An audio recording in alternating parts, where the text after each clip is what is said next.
नमस्कार मित्र. व्याख्यानाला सुरुवात करण्यापूर्वी अनंत शिवाजी देसाईंबद्दल एक दोन शब्द फक्त बोलतो. कदाचित सगळ्यांना असा प्रश्न पडेल की माझं वय आणि त्यांचं वय याच्यामध्ये प्रचंड अंतर आहे, त्यामुळे त्यांच्याशी काय कनेक्शन असू शकतं. पण लहानपणी जेव्हा केव्हा मुलाला कळायला लागतं पहिल्यांदा, त्यावेळेला त्याला पहिल्यांदा चित्र हे त्याचा खूप आकर्षणाचा विषय असतो. जसा तो इतर सर्वांच्या आकर्षणाचा विषय असतो तसा तो माझाही होता. आणि मी माझ्या आयुष्यातलं पहिलं बघितलेलं आणि मला लक्षात राहिलेलं जे चित्र मला आठवतं ते चित्र म्हणजे एक लिथोग्राफ होता. मी काय गेले काही दिवस गेले काही वर्ष मी कला समीक्षण करतोय, त्याच्यामुळे आता त्यातला फरक लक्षात येतो. ज्याला मी पूर्वी चित्र म्हणायचो तो लिथोग्राफ होता. आणि तो समर्थ रामदास स्वामींचा लिथोग्राफ होता आमच्या घरी असलेला. आणि त्या लिथोग्राफबद्दल मला असं खूप वाटायचं की हे चित्र आपलं आहे आणि या चित्राशी काहीतरी कनेक्शन आहे. ज्या वेळेला सगळं मला समजायला लागलं थोडंसं, त्याच्यानंतर मी आजोबांकडे चौकशी केली आणि त्यावेळेला मला असं कळलं की तो लिथोग्राफ हा सुरुवातीला अनंत शिवाजी देसाई यांनी खास जर्मनीला पाठवून करून घेतलेला होता. त्याच्या फक्त 5 प्रिंट्स त्यावेळेला जर्मनीवरनं आणलेल्या होत्या आणि त्यातली एक प्रिंट ती जी माझ्याकडे आमच्या घरी होती ती होती. हे ते कनेक्शन आहे आणि तो लिथोग्राफ आजही माझ्या घरी अतिशय व्यवस्थित खूप छान सांभाळून ठेवलेला आहे. मी गेल्याच वर्षी त्याचं थोडंसं रिटचिंग केलं आहे आणि ते रिटचिंग करून ते व्यवस्थित आम्ही खूप जपून ठेवलं आहे. त्याचं कारण त्याच्या ज्या इतर 4 प्रिंट्स होत्या त्याचाही मी नंतर जर्नलिझममध्ये आल्यानंतर शोध घेतला, पण त्या 4ही प्रिंट्स आज अस्तित्वात नाही आहेत. आणि अनंत शिवाजी देसाईंनी केलेली ती एकमेव लिथोग्राफ प्रिंट आज माझ्याकडे आहे. मला असं वाटतं की कुठेतरी असं ते आपण म्हणतो की एक नियतीशी करार झालेला असतो आणि काहीतरी, तर कदाचित त्यामुळे मी आज इथे उभा आहे असं मला वाटतं. असो, काश्मीर असं म्हटलं की पूर्वीची जी पिढी आहे त्या पिढीच्या डोळ्यासमोर खूप वेगवेगळ्या गोष्टी यायच्या. त्यांना एकदम काश्मीर की कली आणि बाकी सगळं आठवायचं. परंतु आत्ताच्या पिढीला जर का आपण विचारलं काश्मीर, तर त्यांना एकदम AK-47 आठवते, AK-56 आठवते. तर काश्मीरचं आत्ताचं आपल्या समोरचं जे परिमाण आहे ते सगळं बदलत चाललेलं आहे. काश्मीरच्या बद्दल आपण खूप गोष्टींच्या बद्दल वेगवेगळी पुस्तकं वाचतो, वेगवेगळ्या पद्धतीने काश्मीर प्रश्न समजून घेण्याचा आपण प्रयत्न करतो. पण मला असं वाटतं की आत्ता जो सगळा दहशतवाद फोफावलेला आहे याचं सगळ्याचं मूळ आपल्यासाठीचं जे आहे, भारतीय माणसासाठीचं, ते काश्मीरमध्ये आणि काश्मीरच्या प्रश्नामध्ये दडलेलं आहे. आणि कधीतरी एकदा हा काश्मीरचा प्रश्न जो आहे हा आपण मुळातनं समजावून घेतला पाहिजे, तर आपल्याला दहशतवादाच्या संदर्भात असलेले जे इतर पैलू आहेत हे इतर पैलू आपल्याला समजून घेता येतील. काश्मीरच्या संदर्भात मी नेहमी एक असं विधान करतो की काश्मीरचा प्रश्न हा भूराजकीय प्रश्न आहे. म्हणजे याच्यामध्ये भूगोल देखील आहे आणि याच्यामध्ये राजकारण देखील आहे. याच्यातलं राजकारण जे आहे तो भाग आपण नंतर बघूयात, पण त्यातला महत्त्वाचा जो भाग आहे तो भूगोलाचा आहे. आणि काश्मीरच्या संदर्भात ज्या वेळेला आपण समजून घेण्याचा काही प्रयत्न करतो त्या वेळेला सगळ्यात पहिल्यांदा आपल्याला काश्मीरचा भूगोल समजून घ्यावा लागतो. आपण महाराष्ट्रातल्या कोणत्याही शाळेमध्ये गेलो आणि आपण असा प्रश्न विचारला की महाराष्ट्रातलं सगळ्यात उंच शिखर कोणतं, तर मुलं आपल्याला पटकन कळसुबाई असं उत्तर देतात. समजा जर का माझ्यासारख्या एखाद्या ट्रेकर असलेल्या माणसाला कळसुबाई सर करायचं असेल तर त्याला साधारण 45 मिनिटं ते 1 तास एवढा कालावधी पुरेसा असतो. हे महाराष्ट्रातलं सर्वोच्च शिखर आहे. काश्मीरमध्ये ज्यावेळेला आपण जातो त्यावेळेला शिखर नसतं, तिथे काश्मीरमध्ये डोंगर नसतात, तर काश्मीरमध्ये असतात ते पहाड. काश्मीरमधला एक सर्वसाधारण पहाड हा साधारण एकावर एक अशा आपण 4-5 कळसुबाई एकत्र करून ठेवले तर काश्मीरमधला एक पहाड तयार होतो. बरं, फक्त उंची हा एवढाच त्याच्यातला महत्त्वाचा फरक नाहीये, तर त्यातला सर्वात महत्त्वाचा जो भाग आहे तो सागर सपाटीपासून असलेली किंवा समुद्र सपाटीपासून असलेली उंची हा त्यातला सगळ्यात महत्त्वाचा घटक आहे. दुसरा एक महत्त्वाचा घटक आहे की मी जे असं म्हटलं की मी ट्रेकर आहे आणि मी त्याच्यामुळे कदाचित 45 मिनिटं ते 1 तासामध्ये कळसुबाई सर करेन, तर आहे असं की काश्मीरमधले हे जे सगळे पहाड आहेत ते आणि आपल्याकडचा सह्याद्री याच्यामध्ये एक महत्त्वाचा फरक आहे. सह्याद्रीतले सगळे डोंगर जे आहेत ते 45 अंशाच्या कोनामधले आहेत आणि त्याच्यामुळे आपल्याला चढायला खूप सोपे असतात. परंतु ज्यावेळेला आपण काश्मीरमध्ये जातो तर काश्मीरमधले सगळे पहाड हे 85 अंशाच्या कोनामधले आहेत. म्हणजे 90 अंशाच्या कोनामधली आपली भिंत असते. 85 अंशाचा कोन म्हणजे फक्त 5 अंश थोडंसं आपण टिल्ट करायचं आणि कल्पना करायची आहे की आपण त्या भिंतीवर चढू शकतो का, तर आपण नाही चढू शकणार. शिवाय हे सगळे जे पहाड आहेत हे अतिशय भुसभुशीत अशा प्रकारचे पहाड आहेत. काश्मीरमध्ये या सगळ्या गोष्टी खूप महत्त्वाच्या ठरतात. त्याचं कारण असं आहे की हा भूगोल काश्मीरमध्ये तुम्ही ज्यावेळेला असता त्यावेळेला तुम्ही किंवा आपलं सैन्य ज्यावेळेला असतं त्यावेळेला काश्मीरमधला हा भूगोल हा सगळ्यात महत्त्वाचा घटक आहे. त्याचं कारण या अवस्थेमध्ये त्या परिस्थितीमध्ये तुम्हाला सगळं सर करायचं असतं. मी हे मगाचपासून असं का सांगतोय की हा भूगोल महत्त्वाचा आहे, तर मलाही सुरुवातीला याची कल्पना नव्हती, पण 2004 पासून मी या विषयाच्या मागे लागलो आणि 2004 मध्ये मी पहिल्यांदा काश्मीरचा सगळ्यात मोठा आणि महत्त्वाचा असा दौरा केला ज्याच्यासाठी दिल्लीवरनं संरक्षण मंत्रालयाची रीतसर परवानगी घेतलेली होती. त्यावेळेला मी प्रत्यक्ष LOCवर गेलो, म्हणजे ज्याला आपण लाईन ऑफ कंट्रोल असं म्हणतात, सीमारेषा आपण म्हणतो, तर या LOCवर गेलो. आणि LOCवर गेल्यानंतर मला असं लक्षात आलं की नाही, आपण ज्यावेळेला लिहितो त्यावेळेला प्रत्यक्ष अनुभव घेऊन बघितला पाहिजे. आणि प्रत्यक्ष आपण अनुभव घेऊन बघितला तर आपल्याला कदाचित कल्पना येईल की नेमकं आपलं सैन्य किंवा आपले सैनिक हे काय अवस्थेमधनं जातात. आणि म्हणून मी काय केलं तर मी पहिल्यांदा त्यांना असं सांगितलं की मला रात्रीच्या वेळेला जी गस्त असते तर ती गस्त घालायची आहे. हा अनुभव घ्यायचा होता. माझ्या दुर्दैवाने किंवा सुदैवाने म्हणा, ज्या दिवसाची निवड झाली तर तो दिवस मलाही कल्पना नव्हती, तो अमावस्येचा दिवस होता. आपल्याकडे असं असतं की आपल्याकडे रात्री आपण घरातले दिवे मालवले तरी आजूबाजूला एवढा भरपूर प्रकाश असतो की त्यामुळे आपल्याला आपल्या घरातल्या सगळ्या बाबी या स्वच्छ आणि स्पष्ट दिसत असतात. पण काश्मीरमध्ये ज्यावेळेला आपण एलओसी सारख्या ठिकाणी जातो की जिथे यत्किंचितही प्रकाश नसतो, त्या ठिकाणी समजा जर का आपण आपल्या हाताचा पंजा समोर धरला तर हाताचा पंजा देखील दिसत नाही, एवढा काळाकुठ्ठ आणि मिट्ट काळोख असतो. तर अशा अवस्थेमध्ये तिथे गेल्यानंतर लक्षात आलं पहिल्यांदा की आपल्यासाठी खूप कठीण गोष्टी असणार आहेत. मी मगाशी असं म्हटलं की तो भूगोल खूप महत्वाचा आहे तिकडचा. हा भूगोल केव्हा लक्षात आला तर ज्या वेळेला चढायला सुरुवात केली त्यावेळेला लक्षात आला. त्याचं कारण तिकडची माती ही अतिशय भुसभुशीत आहे. तुम्ही अनेकदा चढायचा प्रयत्न करता आणि पुन्हा पुन्हा खाली घसरता. असं करत करत तुम्हाला वरती जावं लागतं. तुम्ही तिथे कोणत्याही प्रकारची विजेरी वापरू शकत नाही, टॉर्च वापरू शकत नाही. त्याचं कारण तुम्ही ज्या क्षणाला टॉर्च लावता त्या क्षणाला समोरच्या बाजूनी फायरिंग सुरू होतं. ते असतं पाकिस्तानच्याकडच्या बाजूनी, कारण तुम्ही लोकेट झालेले असता. कोण आहे समोरच्या बाजूला, भारतीय सैनिक किंवा भारतीय माणसं आहेत हे लोकेट झालेलं असतं आणि त्या क्षणी पलीकडच्या बाजूनी फायरिंग करायला सुरुवात होते आणि त्याच्यामुळे तुम्ही टॉर्च लावू शकत नाही. त्या अवस्थेमध्ये पूर्णपणे तुम्हाला चढायचं आहे. बरं, ज्या वेळेला तुम्ही एलओसी सारख्या ठिकाणी जाता त्यावेळेला तुम्हाला फक्त नुसतं आपण असंच गेलो सहज आणि चढायला सुरुवात केली असं नसतं. त्याचं कारण कोणत्याही प्रकारच्या फायरिंगची केव्हाही कोणत्याही क्षणी शक्यता असल्यामुळे तुम्हाला तिथे जाण्याच्या आधी एक बॉन्ड पेपर भरून द्यावा लागतो. हा बॉन्ड पेपर आपण भारताच्या राष्ट्रपतींच्या नावाने देतो आणि त्याच्यामध्ये असं लिहिलेलं असतं की मी विनायक परब येथे भारताचे राष्ट्रपती अमुक तमुक यांच्या नावे असे लिहून देतो की माझ्या जीवाचे काहीही बरे वाईट झाल्यास मी अथवा माझे कुटुंबीय भारत सरकारकडे कोणत्याही प्रकारची कोणतीही नुकसान भरपाई मागणार नाहीत. खाली सही विनायक परब. आतापर्यंत मी काश्मीरमध्ये अनेक दहशतवाद्यांच्या संदर्भातली ऑपरेशन्स कव्हर केली. आतापर्यंत भरपूर वेळा अशा प्रकारचे जे बॉन्ड पेपर्स आहेत हे बॉन्ड पेपर्स राष्ट्रपतींच्या नावाने भरून दिलेले आहेत, कारण ते भरून दिल्याशिवाय तुम्हाला प्रत्यक्ष परवानगीच मिळत नाही. हे सगळं भरून दिल्यानंतर तुमचं सगळं सोपं असतं का तर नाही. तुम्हाला एलओसीवर जायचं असतं, फायरिंगची शक्यता असते, आजूबाजूला कुठेही दहशतवादी असू शकतात, त्यामुळे तुम्हाला सुरुवातीला एका विशिष्ट ट्रेनिंगमधनं जावं लागतं जे फायरिंगच्या संदर्भातलं ट्रेनिंग असतं. हे फायरिंगचं ट्रेनिंग घेतल्यानंतर तुम्हाला फक्त ट्रेनिंग घेऊन पुरेसं नसतं, तर तुम्हाला ती जी काही गन आहे AK-47 किंवा इन्सास असते, आपल्याकडे इन्सास रायफल आहे, तर ही इन्सास रायफल तुम्हाला घेऊन वरती चढावं लागतं. त्याचं वजन साधारण 8 ते 10 किलो असतं. तुम्ही जे तिथे बुलेट प्रूफ जॅकेट तुम्ही घालता, म्हणजे ज्या बुलेट प्रूफ जॅकेटची चर्चा करकरे गेल्यानंतर खूप मोठ्या प्रमाणावर झाली, तर तिकडचं बुलेट प्रूफ जॅकेट जे असतं त्याचं वजन हे साधारण 15 ते 20 किलो एवढं असतं. म्हणजे 15 ते 20 किलोचं जॅकेट घालायचं, त्याच्याशिवाय ती 8 किलोची इन्सास नावाची रायफल घ्यायची आणि तुम्ही त्या भुसभुशीत डोंगरावर 85 अंशाच्या कोनामध्ये कोणत्याही प्रकारच्या प्रकाशाच्या शिवाय चढायचा प्रयत्न करायचा. शिवाय फक्त मी गेलो होतो त्यामुळे मी पत्रकार होतो, त्यामुळे मला बाकी काही कॅरी करावं लागलं नाही. पण जे सैनिक आपले तिथे जातात आणि एलओसीवर गस्त घालतात त्यांच्या पाठीवर साधारण 22 ते 25 किलो वजनाचा शस्त्रसाठा असतो, कारण कोणत्याही क्षणी समजा जर का फायरिंग झालं किंवा एखादं ऑपरेशन काही करावं लागलं तर तातडीने आपल्याला तिथे युद्धजन्य प्रसंगाला सामोरं जावं लागावं अशी परिस्थिती त्याच्यासाठी ते तयार असतात. त्याच्यामुळे आता पुन्हा एकदा कल्पना करा की आपल्या सगळ्यांच्या डोक्यावर तो सगळा जिरोटोप चढवलेला आहे. आपण सगळ्यांनी 15-20 किलोचं बुलेट प्रूफ जॅकेट घातलेलं आहे. त्याच्याशिवाय आपण ती इन्सास नावाची रायफल कॅरी केलेली आहे. कुठेही प्रकाश नाहीये आणि आपण त्या भुसभुशीत डोंगरावर वरती चढायचा प्रयत्न करतोय. एक साधारण 15 ते 20 मिनिटं मी असं वरती चढत गेलो असेल आणि माझ्याबरोबर आर्मीचे काही जवान होते. एक कंपनी माझ्यासोबत होती आर्मीची आणि एक साधारण 20व्या किंवा 25व्या मिनिटाला असेल माझा पाय चुकून घसरला आणि घसरल्यानंतर मला फक्त एवढंच लक्षात आलं की आपण प्रचंड वेगात वरून खाली घरंगळत जातोय. मला खरं तर आदला दिवस आठवला ज्यावेळेला मला माझ्या कमांडिंग ऑफिसरनी असं सांगितलेलं होतं की तू सह्याद्रीच्या रांगांमध्ये नाहीयेस, एवढं लक्षात ठेवायचं. हा हिमालय आहे आणि इथे वरनं एखादी गोष्ट खाली पडली की अनेकदा समजा माणूस असेल तर त्याची बॉडी देखील सापडत नाही. मग आम्ही काय करतो तर आम्ही 1-4 जण तिथे उभे राहतो, 1-2 मिनिटाचं मौन पाळतो आणि त्याच्यानंतर पुढच्या कामाला लागतो. वरनं खाली घरंगळत येत असताना मला असं वाटलं की क्षणभरानंतर बहुधा आपल्या नावाने देखील असेच काहीतरी एक श्रद्धांजलीचा कार्यक्रम होणार आहे. 2 मिनिटाचं मौन असेल. पण कसं असतं की आपण सगळी माणसं असतो आणि मग जीव वाचवायला जातो आणि मग आजूबाजूला कुठेतरी असे हात मारायला सुरुवात केली. हात मारायला सुरुवात केल्यानंतर पहिल्यांदा हाती लागलं ते काटेरी झुडूप होतं आणि त्या क्षणाला जाणीव झाली की काश्मीरच्या पहाडावर झाडं नाहीयेत तर सगळीकडे काटेरी झुडपं असतात. पण तुम्हाला जीव वाचवणं खूप महत्त्वाचं असतं, त्यामुळे ते काटेरी झुडूप जे काही हाताला लागलं ते अतिशय घट्ट धरून ठेवलं. दुसऱ्या बाजूलाही हाताने काही पकडायचा प्रयत्न केला, दुसऱ्या बाजूला एक काटेरी झुडूप लागलं आणि ती दोन्ही हाताने ती दोन्ही झुडपं ही घट्ट धरून ठेवलेली होती. कारण असं वाटत होतं सारखं की ती जी काही 10 मिनिटांची श्रद्धांजली असणार आहे ती आपल्यासाठी असता कामा नये. थोड्या वेळाने माझ्यासोबत जे आर्मीचे जवान गेलेले होते ते वरनं धावत खाली आले. त्यांनी माझे दोन्ही हात सोडवले आणि त्याच्यानंतर आम्ही खाली गेलो आणि आमच्या ऑपरेशन रूमला गेलो. त्यावेळेला असं लक्षात आलं की माझ्या दोन्ही हातांमध्ये भरपूर काटे गेलेले होते. MI रूममधनं डॉक्टरला बोलवून घेतलं आणि डॉक्टरनी नंतर एकूण सगळं तपासलं आणि त्याच्यानंतर त्यांनी सांगितलं की तुमच्या हातात एकूण 42 काटे गेलेले आहेत. त्यातले 35 काटे हे त्यांनी काढले आणि त्यांनी नंतर सांगितलं की बाकीचे काटे हे एवढे आतमध्ये गेलेले की त्याच्यासाठी ऑपरेशन करावं लागलं. ते दुसऱ्या दिवशी सकाळी झालं. हा किस्सा मी एवढ्यासाठी सांगितला की मी तिथे जाऊन काय केलं हे त्याच्यामध्ये महत्त्वाचं नाहीये. तर ज्या परिस्थितीला मी तिथे सामोरा गेलो त्या परिस्थितीला आपल्या जवानांना तिथे दररोज सामोरं जावं लागतं. कधीतरी आपण काश्मीरमध्ये पर्यटनाच्या निमित्ताने किंवा इतर काही उद्देशाने आपण गेलो तर मला असं वाटतं की त्या जवानांचे हात कधीतरी आपण एकदा पाहिले पाहिजेत आणि मग आपल्याला लक्षात येईल की ते काय अवस्थेमधनं जातात.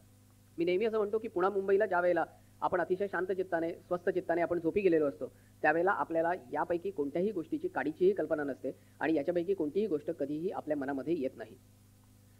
काश्मीरमधली ही जी परिस्थिती आहे म्हणून या सगळ्या घटनेमधनं किंवा या घटनाक्रमातनं कदाचित तुम्हाला असं लक्षात आलं असेल की काश्मीरमधला भूगोल का महत्त्वाचा आहे हे मी मगाशी सांगितलं होतं. दुसरी महत्त्वाची एक घटना जी होती जी काश्मीरमधलं मी एक महत्त्वाचं ऑपरेशन कव्हर केलं होतं त्या ऑपरेशनचं नाव होतं ऑपरेशन जिरकापेल. हे ऑपरेशन जे आहे हा एक महत्त्वाचा भाग होता कारण या ऑपरेशनच्या वेळेला म्हणजे खऱ्या अर्थाने माझे देखील डोळे उघडले गेले आणि हे असं पहिलं महत्त्वाचं ऑपरेशन होतं जे मी कव्हर केलेलं होतं. या ऑपरेशनच्या वेळेला मला असं लक्षात आलं की मी त्यावेळेला अखनूर सेक्टरमध्ये होतो जम्मूमध्ये आणि हा जो भाग आहे ऑपरेशन चिरकापेल झालेला हा काला पहाड नावाचा एक महत्त्वाचा पहाड आहे जो जम्मू आणि काश्मीर याचं विभाजन करतो आणि त्यांच्याबरोबर मधोमध मध्ये अगदी उभा आहे. आपल्याकडे आपण जर का काश्मीरला गेलेले असू तर आपल्याला लक्षात येईल की जम्मूमधनं काश्मीरला जाताना आपल्याला जवाहर टनेल नावाचा एक मधला प्रचंड मोठा बोगदा लागतो. साधारण 1.5 किलोमीटर लांबीचा हा बोगदा आहे. या 1.5 किलोमीटर लांबीचा बोगदा पार करून आपण जेव्हा जातो त्यावेळेला आपण काश्मीर व्हॅलीमध्ये प्रवेश करतो किंवा काश्मीरच्या खोऱ्यामध्ये प्रवेश करतो. हा जो बोगदा आहे तो त्या काला पहाडच्या भागामध्येच आहे. तर या काला पहाडच्या भागामध्ये ऑपरेशन चालू आहे दहशतवाद्यांच्या विरोधातलं असं लक्षात आल्यामुळे मी आर्मीच्या माझ्या कमांडिंग ऑफिसरना सांगितलं की मला तिथे जायचं आहे, मला ते कव्हर करायचं आहे. माझ्याकडे परमिशन होती दिल्लीवरनं आधीच आणलेली त्याच्यामुळे मला काही त्यांनी अटकाव केला नाही. मी त्यांना सहज विचारलं की साधारण किती लांब आहे तर ते म्हणाले काही नाही 20 किलोमीटरचं अंतर आहे. आपण मुंबईकर असतो आपण पटकन म्हणतो 20 किलोमीटर म्हणजे 20 मिनिटं फार तर फार काय ट्रॅफिक लागला तर 40 मिनिटं 1 तास 1.5 तास फार तर फार म्हणजे 1.5 तास म्हणजे डोक्यावरनं पाणी त्याच्यापेक्षा जास्त वेळ लागता का म्हणे. पण तिथे गेल्यानंतर लक्षात आलं की काश्मीरमध्ये खरोखरच खूप भूगोल महत्त्वाचा आहे. त्याचं कारण असं आहे की ही 20 किलोमीटर मला पार करायला साधारण 24 तासांचा कालावधी लागला. 24 तासांचा कालावधी का लागला त्याचं कारण असं आहे की काश्मीरमधला 67% भाग हा आज देखील असा आहे की जिथे पायवाट देखील नाहीये. रस्ते तर विसरूनच जा. काश्मीरमधला 67% भाग असा आहे की जिथे पायवाट देखील नाहीये. बरं पुन्हा ते मगाशी जे सांगितलेले जे डोंगर होते तेच तुम्ही आठवा पहाड 85 अंशाच्या कोनातले भुसभुशीत डोंगर आणि बाकीचं सगळं वर्णन. तर अशा अवस्थेमधनं तुम्हाला जाताना प्रचंड वेळ लागतो तुम्हाला. अनेक ठिकाणी रस्ते नसतात. दुसरा काश्मीरमधला एक सगळ्यात महत्त्वाचा भाग जो आहे तो म्हणजे काश्मीरमधल्या नद्या. काश्मीरमध्ये ज्या सगळ्या नद्या येतात या सर्वच्या सर्व नद्या या हिमालयामधनं येतात त्यामुळे त्या प्रचंड वेगात वाहतात. काश्मीरमधल्या नद्यांच्या बाबतीत असं म्हटलं जातं की काश्मीरच्या नदीमध्ये पडलेली कोणतीही गोष्ट परत सापडत नाही. त्याचं कारण त्या प्रचंड प्रवाहामध्ये ती वाहून जाते. तर या काश्मीरमधल्या नद्या प्रचंड वेगात येत असल्यामुळे तुम्हाला नद्या पार करणं फार कठीण असतं कारण आपल्यासारखे पूल किंवा ब्रिजेस तिथे झालेले नाहीत आणि त्याच्यामुळे अतिशय अवघड ठिकाणाहून तुम्हाला जावं लागतं. अवघड ठिकाणाहून तुम्हाला प्रवास करावा लागतो. असं ठिकाण शोधावं लागतं की जिथे नदीचं पात्र हे खूप मोठं आहे, प्रवाह हा थोडासा कमी वेगवान आहे आणि अशा ठिकाणाहून तुम्हाला जावं लागतं. मी या ऑपरेशनला जिरकापेलच्या ठिकाणी जायला लागलो त्यावेळेला मध्ये मला झेलम पार करावी लागणार होती, झेलम नदी. आणि झेलमच्या काठावर गेल्यानंतर मी त्या माझ्यासोबत असलेल्या कमांडिंग ऑफिसरला विचारलं की आपण आता जायचंय कसं, कारण तो समोरचा प्रवाह मोठा प्रचंड मोठं पात्र हे दिसत होतं. तर त्यांनी सांगितलं की थोडा वेळ आपल्याला थांबावं लागेल, त्याच्यानंतर एक वाहन येईल आपल्याला घेऊन जायला आणि त्याच्यानंतर आपण जाऊ. थोड्या वेळाने बघितलं तर काय तर समोर नदीमधनं एक शक्तिवान नावाचं खूप उंच असं जे वाहन असतं आर्मीचं तर ते वाहन येत होतं आणि ते अतिशय हळूहळू येत होतं. तर मी त्याला विचारलं की अरे हे हळूहळू काय येत आहे, हे पटकन का नाही येत आहे. कारण मला असं सारखं वाटत होतं की मी त्या ऑपरेशनच्या ठिकाणी लवकर पोहोचायला पाहिजे आणि ते जे काही असेल ते बातमीसाठीच असेल किंवा प्रत्यक्ष ऑपरेशन जे असेल ते कव्हर करायला पाहिजे आणि म्हणून खूप घाई लागलेली होती. तर तो म्हणाला नाही थांबा, आपण जेव्हा जाऊ ना त्यावेळेला तुम्हाला लक्षात येईल. त्याने असं का म्हटलं हे मला नंतर लक्षात आलं. त्याचं कारण आम्ही गेलो होतो मारुती जिप्सीमधनं. ती मारुती जिप्सी त्यानंतर त्या शक्तिवान नावाच्या वाहनावर चढवली आणि मग ते वाहन त्या प्रवाहामध्ये गेलं. त्या प्रवाहामध्ये गेल्यानंतर आम्हाला लक्षात आलं कारण प्रवाह प्रचंड वेगात होता तर तो ड्रायव्हर हा अतिशय कौशल्य असलेला ड्रायव्हर होता. तर तो काय करायचा की गाडी पुढे गेली की ती त्या प्रवाहाबरोबर वाहत वाहत जायची. तर तो ती कंट्रोल करायचा. मग मध्ये एके ठिकाणी कुठेतरी गाडी थांबायची. त्याच्यानंतर तो थोडा वेळ इंजिन बंद करायचा. त्याला असं लक्षात आलं की आता आपण स्थिर झालेले आहोत की तो हळूचकन इंजिन सुरू करायचा आणि गाडी थोडंसं पुढे न्यायचा प्रयत्न करायचा की पुन्हा नंतर येणाऱ्या प्रवाहामधनं गाडी थोडी मागे यायची आणि मग त्याच्यानंतर तो कंट्रोल करायचा. हा प्रवास आमचा साधारण 6 ते 6.5 तास चाललेला होता. ती नदी पार करायलाच 6 ते 6.5 तास लागले आणि त्याच्यानंतर पुढे परत 3.5 तास मला चालत जायचं होतं. त्याच्यानंतर मी प्रत्यक्ष ऑपरेशनच्या ठिकाणी पोहोचलो. ज्यावेळेला ऑपरेशनच्या ठिकाणी पोहोचलो त्यावेळेला मला सगळ्यात पहिला धक्का बसला. त्याचं कारण तिकडच्या कमांडिंग ऑफिसरनी मला सांगितलं की जी आपली पहिली फळी दहशतवाद्यांशी लढण्यासाठी म्हणून त्या काला पहाडामध्ये गेलेली होती त्यांच्यापर्यंत आपण 24 तासामध्ये अन्न पाण्याचा एकही दाणा पोहोचवू शकलेलो नव्हतो. माझ्या मनात लगेच प्रश्न आला की मी सकाळीच्या वेळेला साधारण कांदिवलीवरनं घरून निघतो आणि नरिमन पॉईंटला माझं ऑफिस आहे. ऑफिसला गेल्यानंतर असं वाटतं की सकाळी नाश्ता वगैरे व्यवस्थित केलेला असतो तरीही ऑफिसला पोहोचल्यानंतर असं वाटतं की थोडीशी भूक लागली आहे, किमान काही नाही तर एखादा वडापाव तरी खायला पाहिजे. आणि इथे हे जवान असे होते की ज्यांच्यापर्यंत 24 तासामध्ये अन्न पाण्याचा एकही दाणा आपण पोहोचवू शकलेलो नव्हतो. त्यांना तिथे बसायचं नाहीये नुसतं, नुसतं बसूनही काम करायचं नाहीये, तर त्यांना तिथे काय करायचं, तर त्यांना तिथे दहशतवाद्यांच्या विरोधात लढायचं आहे. आणि ते असं म्हणण्याची कोणतीही सोय नाहीये की मला काही खायला मिळालेलं नाही त्यामुळे मी लढणार नाही. तर जोपर्यंत आपल्याला काहीही मिळत नाही तोपर्यंत आपल्याला लढत राहायचं आहे. मी चौकशी केली तर त्यावेळेला असं लक्षात आलं की जी दुसरी कंपनी आपली अन्नपाण्याचा साठा घेऊन निघालेली होती ती त्यांच्यापर्यंत पोहोचू शकली नव्हती. त्याचं कारण दहशतवाद्यांच्या दुसऱ्या एका तुकडीने ही दुसरी तुकडी रोखून धरलेली होती. त्यामुळे त्यांच्याबरोबर लढून त्यांचा खात्मा करून पुढे जाईपर्यंत त्यांना साधारण 36 तास गेलेले होते. 36 तासानंतर त्यांना अन्नपाणी मिळालेलं होतं आणि तोपर्यंत ते लढत होते. बरं, दहशतवाद्यांच्या संदर्भातली ऑपरेशन्स ही अशी ऑपरेशन्स असतात की तिथे तुम्ही असं नाही म्हणू शकत की मी आता थकलोय, 36 तास झालेले आहेत, आता जे नवीन आलेले आहेत त्यांनी लढा आणि मी मात्र थांबतो, असं तिथे म्हणण्याची कोणतीही सोय नसते. आणि अशाच पद्धतीने तिथे लढावं लागतं. हे सगळं मी एवढ्याचसाठी सांगतोय की पुण्या मुंबईमध्ये आपण ज्या वेळेला रात्री स्वस्त चित्ताने झोपतो त्यावेळेला मला असं वाटतं की कधीतरी एकदा आपण या सगळ्या गोष्टींची आठवण ठेवावी. किंबहुना काही नाही तर आपण फक्त आपल्याला 15 ऑगस्ट आणि 26 जानेवारीला फक्त यांची आठवण होत असते, तर त्याच दिवशी फक्त आठवण न करता इतर दिवशी देखील आपल्याला त्यांची आठवण व्हायला हवी. कारण ते त्या अवस्थेमध्ये तिथे लढत असतात, म्हणून आपण इथे पुणे मुंबईमध्ये शांत चित्ताने झोपू शकत असतो. मी पुन्हा एकदा ऑपरेशनकडे वळतो. हे ऑपरेशन 3 दिवस चाललेलं होतं. त्यातला दुसरा दिवस हा देखील एक महत्त्वाचा दिवस होता, कारण दुसऱ्या दिवसाच्या संध्याकाळी एक महत्त्वाची घटना घडली. त्यावेळेला असं लक्षात आलं की वरच्या बाजूने कुणीतरी एक जण त्या काला पहाडामधनं वरच्या बाजूने खालच्या बाजूला फेकला गेला. आणि फेकला गेल्यानंतर पहिल्यांदा कळायला काही मार्ग नव्हता की हा दहशतवादी आहे का हा आपल्याकडचा जवान आहे. पण थोड्या वेळाने जे ऑपरेशन रूम होता त्या ऑपरेशन रूममधनं प्रचंड मोठमोठ्याने रडण्याचे आवाज आले आणि मी तिथे धावत गेलो. त्यावेळेला असं लक्षात आलं की आपल्या आर्मीचे सगळे जवान हे ढसाढसा रडत होते.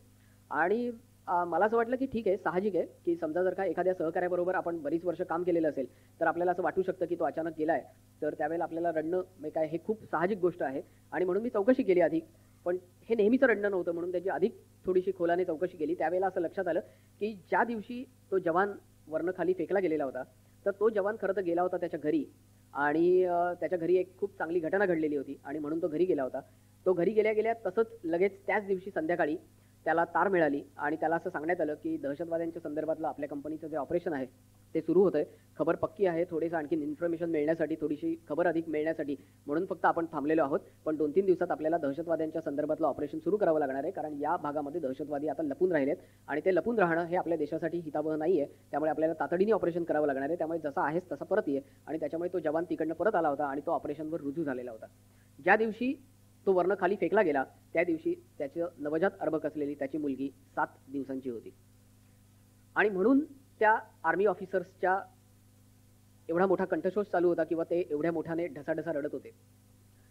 तिसऱ्या दिवशी साधारण आपण ते जे 6 ते 7 दहशतवादी आतमध्ये लपून बसलेले होते त्यांचा आपण खात्मा केला आणि त्याच्यानंतर त्यांना आणलं, म्हणजे त्यांची मृतदेह आणले. त्यांचे मृतदेह आणून जसजसे समोर ठेवले तसतसा हळूहळू असा एक महत्त्वाचे धक्के बसत गेले. त्यातला एक सगळ्यात महत्त्वाचा धक्का असा होता की या सर्वच्या सर्व दहशतवाद्यांच्या पायामध्ये साधारण 8 ते 10 हजार रुपये खर्च केल्यानंतर ज्या अतिशय उत्तम दर्जाचे आंतरराष्ट्रीय दर्जाचे शूज असतात तसे अतिशय वजनाला हलके असलेले आंतरराष्ट्रीय दर्जाचे शूज होते. हे शूज का होते त्याचं कारण असं आहे की ज्या भूगोलाला, म्हणजे मगाचपासून मी ज्या भूगोलाचं वर्णन केलं, ज्या भूगोलाला या सर्वांना सामोरं जावं लागतं, आपल्या जवानांना सामोरं जावं लागतं, नेमका तोच भूगोल हा दहशतवाद्यांसाठी देखील महत्त्वाचा असतो. फक्त फरक इतकाच आहे की त्या भूगोलावर मात करण्यासाठी आपण तयार नसतो आणि ते मात्र तयार असतात. मग ते तयार असतात ते कसं दिसतं आपल्याला, तर तुम्हाला काश्मीरमधले हे पहाड जे चढायचे असतील तर काश्मीरमधली सर्वसाधारण समुद्रसपाटीपासूनची जी उंची आहे ती 8,000 8,500 अशी आहे. आपल्याला जर का आपण थोडंसं अभ्यासामध्ये डोकावलं पूर्वीच्या आपल्या शालेय इतिहासामध्ये तर आपल्याला असं लक्षात येईल की असं सांगितलेलं असतं की आपण जसजसे डोंगरावर चढत जातो तसतशी वरची हवा जी आहे ती विरळ होत जाते. हवा विरळ होत जाते याचा अर्थ काय असतो, तर याचा अर्थ असा असतो की हवेमधलं ऑक्सिजनचं प्रमाण कमी होतं. आणि आपल्याला सगळ्यांना ऑक्सिजन हा जगण्यासाठी खूप महत्त्वाचा घटक आहे. तो कमी कमी झाल्यानंतर काय होतं तर आपल्याला हळूहळू चक्कर यायला लागते. हे आपलं सह्याद्रीच्या डोंगरामध्ये होतं, जिथे समुद्रसपाटीपासूनची उंची ही फार नाहीये. काश्मीरमधली समुद्रसपाटीपासूनची मुळात उंची जी सुरू होते तीच 8,000 आणि 8,500च्या आसपास सुरू होते. आणि त्याच्यानंतर आपण 12,000 किंवा अगदी 16,000 फूट उंच एवढ्या उंचीवर आपण प्रवास करत असतो. तर काश्मीरमध्ये मुळातच ऑक्सिजनचं प्रमाण जे आहे हवेमधलं हे मुळातच असलेलं प्रमाण कमी आहे. तर अशा वेळेला ज्या वेळेला तुम्ही वरती चढाई करता, 85 अंशाच्या कोनातले पहाड तुम्हाला चढायचे असतात, त्यावेळेला तुमच्या पायामध्ये वजनदार बूट असून भागत नाही आणि म्हणून ते हलक्या वजनाचे बूट असावे लागतात.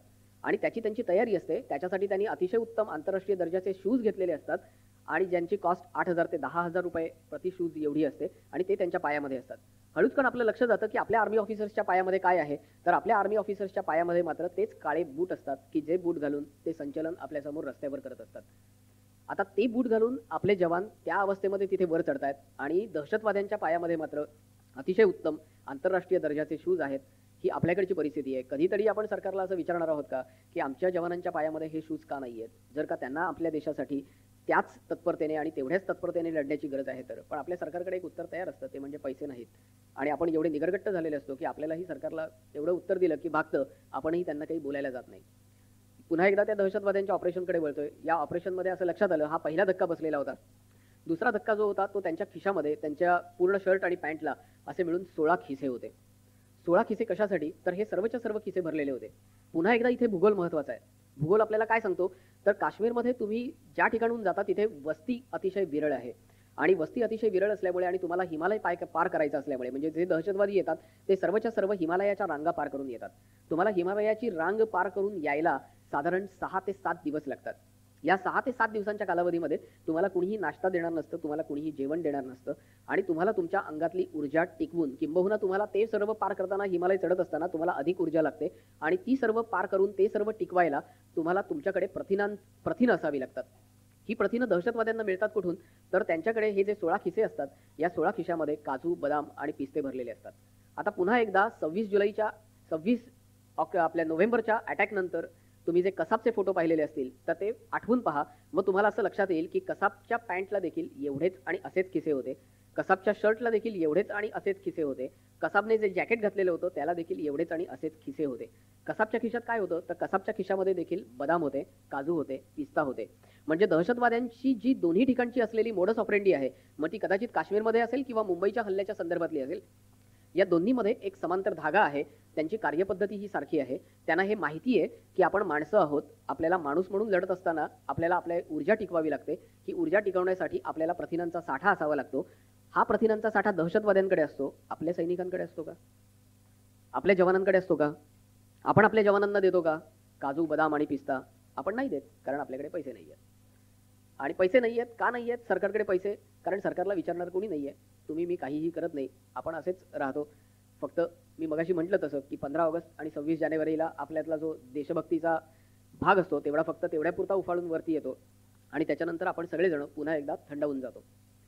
या ऑपरेशनच्या नंतर अनेक महत्त्वाच्या गोष्टी लक्षात आल्या, ज्या दहशतवाद्यांच्या संदर्भातल्या होत्या.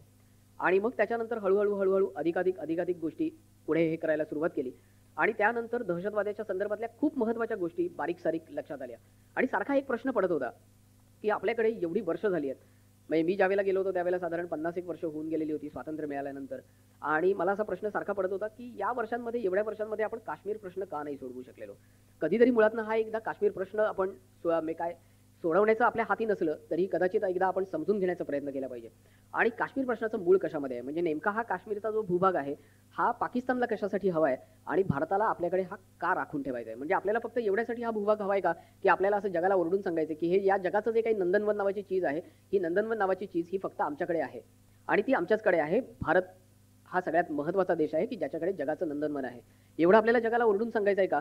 आणि मग त्या नंदनवनासाठी म्हणून आपण एवढी कॉस्ट किंवा एवढी आपली जी काही आपण मनुष्यबळ त्याच्यामध्ये घालतोय, तर हे एवढं मनुष्यबळ आपण सगळं त्याच्यासाठी मोजणार आहोत का? असा प्रश्न एकदा पडला होता. कारण साधारण हजारो जवान आपण दरवर्षी या काश्मीरच्या प्रश्नामध्ये खर्ची घालत असतो. हजारो जवानांचे प्राण जातात, हजारो कुटुंब जीव असतात, ते निराधार होतात आणि एवढं सगळं आपण या एकट्या काश्मीरसाठी करतो आणि गेली 50 वर्ष करतोय. आता लाखभराच्या वर आपल्या सैनिकांची संख्या जात आली आहे की जे आपण या सगळ्या याच्यामध्ये गमावलेले आहेत. तर एवढं सगळं आपण का करायचं? एवढं या सगळ्या काश्मीरमध्ये आहे काय? आणि पाकिस्तानला देखील याच्यामध्ये हवंय काय? आणि या सगळ्याचा अभ्यास करताना पुन्हा एकदा लक्षात आलं की याच्यामध्ये देखील भूगोलच सगळ्यात जास्त महत्त्वाचा आहे. भूगोलच का महत्त्वाचा आहे? कारण आपण कुठेही गेलो तरी आपल्या ज्या काही गरजा असतात, त्या गरजा माणसाच्या म्हणून ज्या गरजा असतात त्या कायम असतात सगळीकडे. म्हणजे आपण भारतात राहो, पाकिस्तानात राहो, अमेरिकेत राहो किंवा आपण इस्रायलमध्ये राहो अथवा स्वीडनमध्ये राहो, आपल्याला जेवण सगळ्यांनाच लागतं. म्हणजे आपल्याला अन्न लागतं. हे अन्न येतं कुठून? तर ते येतं शेतीमधून. शेतीला पाणी लागतं आणि पाणी किती महत्त्वाचं आहे हे आपल्याला आत्ता मुंबईकरांना कुठेतरी कळायला लागलंय. पण पाणी हे सगळ्यांसाठी महत्त्वाचं आहे हे तर आपण मान्य केलेलं आहे. तर पाणी हा या सगळ्या गोष्टींच्या मुळाशी आहे. मग आपण काश्मीरच्या समस्यांकडे वळतो आणि आपण काश्मीरच्या समस्या जाणून घ्यायचा प्रयत्न करतो. त्यावेळेला आपल्याला लक्षात येतं की काश्मीरच्या 2 महत्त्वाच्या समस्या आहेत, एक पाणी आणि दुसरी आहे वीज. पाकिस्तानच्या समस्या काय आहेत? तर पाकिस्तानच्याही 2 महत्त्वाच्या समस्या आहेत. पहिली आहे पाणी आणि दुसरी आहे वीज. दोन्ही ठिकाणचा भूगोल हा साधारण सारखाच आहे. म्हणजे काश्मीरमधला जो भूभाग जशा पद्धतीचा आहे तशाच पद्धतीचा काहीसा भूभाग हा आपण ज्या वेळेला पाकिस्तानमध्ये प्रवेश करतो त्यावेळेला पाकिस्तानमधलं जे काश्मीर आहे, म्हणजे ज्याला आपण पाकव्याप्त काश्मीर म्हणतो, जो आपलाच मूळचा भाग आहे, या पाकव्याप्त काश्मीरमध्ये देखील जो भाग आहे तो देखील आपल्याकडे जसा भाग आहे तसाच आहे, कारण तो हिमालयाच्याच रांगांशी संबंधित आहे किंवा ती हिमालयाच्याच रांगांची दुसरी बाजू आहे आणि त्याच्यामुळे तो भाग देखील तसाच आहे. त्यामुळेच ज्या प्रकारच्या परिस्थितीला आपल्या सैनिकांना सामोरं जावं लागतं, त्याच आणि तशाच परिस्थितीला हे काश्मीरमध्ये येणाऱ्या दहशतवाद्यांना देखील सामोरं जावं लागतं. या दोन महत्त्वाच्या समस्या आपल्याला लक्षात आल्या. जसं आपल्याकडे वातावरण आहे तसंच तिकडेही वातावरण आहे, की तिथे प्रत्यक्ष रस्ते खोदणं आणि रस्ते तयार करणं ही अतिशय कठीण गोष्ट आहे. त्यामुळे तिथे देखील रस्ते नाहीयेत आणि रस्तेच नाहीयेत तर तुम्ही वीज कशी नेणार? कारण तुम्हाला वीज न्यायला पोल्स पाहिजेत, ते तुम्ही बांधले पाहिजेत. आणि हे पोल उभे करायचे तर त्या काश्मीरच्या पहाडांवर तशा अवस्थेमध्ये तुम्ही पोल कसे उभे करणार, काय करणार? जिथे रस्ता नाहीये तिथे तुम्ही वीज कशी नेणार, पाईपलाईन कशी टाकणार आणि पाणी कसं नेणार? म्हणजे भले तुमच्याकडे नद्या असतील भरपूर खूप मोठ्या वाहणाऱ्या, पण ते पाणी तुम्हाला न्यायला तर पाहिजे लोकांच्या घरापर्यंत. तर हे तुम्ही नेणार कसं? असा महत्त्वाचा प्रश्न हा तिथे आहे. त्यामुळे काश्मीरची समस्या तीच आहे जी पाकिस्तानची समस्या आहे आणि या समस्येमध्येच या काश्मीरच्या प्रश्नाचं मूळ दडलेलं आहे. पाकिस्तानला असं वाटतंय की समजा जर का हा भारताचा भूभाग आपल्याकडे आला तर या सर्वच्या सर्व नद्या या आपल्याला आपल्या पद्धतीने वापरता येतील. मग आत्ता त्यांना वापरता येत नाही आहेत का? तर कदाचित त्याच्यावर बंधनं आहेत. बंधनं आहेत म्हणजे त्यांना आपण जेवढं पाणी सोडतो तेवढं पाणी त्यांना वापरता येतं आणि त्या पाण्याचं नियोजन त्यांना व्यवस्थित करता येत नाही. मग आपल्याकडे समजा जर का या नद्या आत्ता आहेत तर आपल्याला काय प्रॉब्लेम आहे? म्हणजे आपण तर आपला प्रश्न सोडवता आला पाहिजे आपल्याला. मग याचाही आपण ज्यावेळेला शोध घेतो त्यावेळेला असं लक्षात येतं की एक करार आहे ज्याचं नाव आहे आंतरराष्ट्रीय जलवाटप करार आणि या करारामुळे आपल्याला या नद्यांचा आपल्याला पाहिजे त्याप्रमाणे वापर करता येत नाही. म्हणजे या नद्या एवढ्या मोठ्या प्रमाणावर आपल्याकडे आहेत, पाणी एवढ्या मोठ्या प्रमाणावर आहे, पण त्याचं सर्वच्या सर्व पाणी आपल्याला वापरता येत नाही. त्याचं कारण हा करार आहे. हा करार युनायटेड नेशन्सनी अंमलात आणलेला आहे आणि हा करार जगभरातल्या अशा सर्व देशांना लागू आहे की ज्या सर्व देशांच्या मध्ये अशा प्रकारचं वातावरण आहे की जलस्रोत एका वेगळ्या देशामध्ये आहे आणि त्या जलस्रोताचं पाणी त्या देशातून दुसऱ्या देशामध्ये जातंय. मग हा जलवाटप करार असं सांगतो की ज्या वेळेला एका देशामधून त्याचा उगमस्रोत असतो त्या देशामधून ते पाणी दुसऱ्या देशामध्ये जातं, त्यावेळेला ज्या देशामध्ये उगमस्रोत असतो त्याच्या वापरावर प्रामुख्याने बंधनं असतात आणि त्याच्यामुळे आपण सर्वच्या सर्व त्या पाण्याचा वापर आपल्या जलविद्युत निर्मितीसाठी करून आपण काश्मीरचा प्रश्न सोडवू शकत नाही. पण मग पाकिस्तानला असं वाटतं की समजा जर का हा सगळा भाग म्हणजे जो जम्मू काश्मीरचा भाग आहे हा सर्वच्या सर्व भाग हा जर का आपल्याकडे आला, आपल्या ताब्यात आला, तर कदाचित आपल्याला पाहिजे त्या पद्धतीने या पाण्याचा वापर करता येईल. आपल्याला शेतीचाही प्रश्न सोडवता येईल, आपल्याला पाण्याचाही प्रश्न सोडवता येईल आणि कदाचित आपल्याला ऊर्जेच्या संदर्भात असलेली जी गरज आहे ही गरज देखील भागवता येईल. आणि असं पाकिस्तानच्या डोक्यात असल्यामुळे पाकिस्तानला हा सगळा भूभाग जो आहे हा आपल्याकडे प्रामुख्याने हवाय.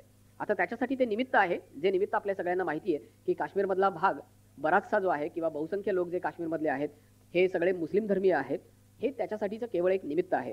खरं तर आपण कधीतरी जर का काश्मीरमध्ये गेलो तर आपल्याला असं लक्षात येईल की काश्मीरमधली जी जनता आहे त्यांचं काही पाकिस्तानात जावं असं त्यांचं मुख्य उद्दिष्ट नाहीये. त्यांचं पहिलं उद्दिष्ट असं आहे की जर का त्यांना स्वायत्तता मिळत असेल तर त्यांना स्वायत्तता हवी आहे, त्यांना एक स्वायत्त राष्ट्र म्हणून मान्यता हवी आहे. नाही तर त्यांची जी अटॅचमेंट आहे ती मुस्लिम धर्म असल्यामुळे त्यांना पाकिस्तानात जावं असं वाटतंय.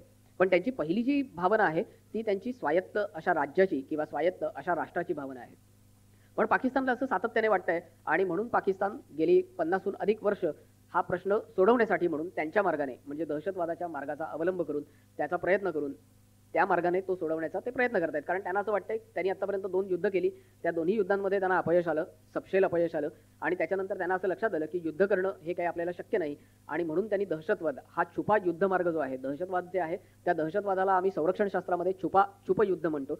तर छुप युद्ध जे आहे हे त्यांनी दहशतवादाच्या मार्गाने अवलंबायचं असं ठरवलेलं आहे आणि म्हणून पाकिस्तानने या मार्गाचा अवलंब केला. बरं, पाकिस्तानला आतापर्यंत जर का असं लक्षात आलं असेल की ही आपली प्रामुख्याने गरज आहे तर मग ती गरज लक्षात घेऊन त्यांनी आतापर्यंत वेगवेगळे प्रयत्न केले का? म्हणजे दहशतवाद वगळता इतर काही प्रयत्न केले का? तर त्यांनी इतर काही प्रयत्न करून पाहिले. त्याच्यामध्ये त्यांना असं लक्षात आलं की इतर मार्गाने काही हा प्रश्न सोडत नाहीये. म्हणजे त्यांनी वेगवेगळे प्रकार आपल्याला सांगून पाहिले. त्याच्यामधल्या एक सगळ्यात महत्त्वाचा प्रकार जो वाटाघाटीचा त्यांनी आपल्या समोर ठेवलेला होता त्याचं नाव आहे चिनाब सूत्र. हे चिनाब सूत्र काय सांगतं तर चिनाब नावाची एक खूप मोठी नदी ही जम्मू काश्मीरमधनं वाहते. तर त्यातला बहुसंख्य भाग जो आहे चिनाबच्या पलीकडचा हा काश्मीरच्या खोऱ्यामध्ये येतो आणि अलीकडचा जो भाग आहे तर हा अलीकडचा भाग हा जम्मूमध्ये येतो. तर त्यांनी भारत सरकारला एकदा सांगून बघितलं की आपण हे चिनाब सूत्र लागू करूया आणि या चिनाब सूत्राच्या अन्वये जम्मूकडचा भाग जो आहे तो तुम्ही तुमच्याकडे ठेवा आणि पलीकडचा भाग तुम्ही आम्हाला देऊन टाका. खरं तर आपल्याला असं वाटेल की पाकिस्तानचं म्हणजे ही सततची होणारी जी काही हानी आहे आपली मनुष्यहानी तर ही सोडवण्यासाठी कदाचित हा उपाय असू शकतो असं आपल्याला वाटेल देखील. परंतु हा उपाय आपण मान्य केला नाही. त्याचं कारण देखील भूगोलामध्ये दडलेलं आहे.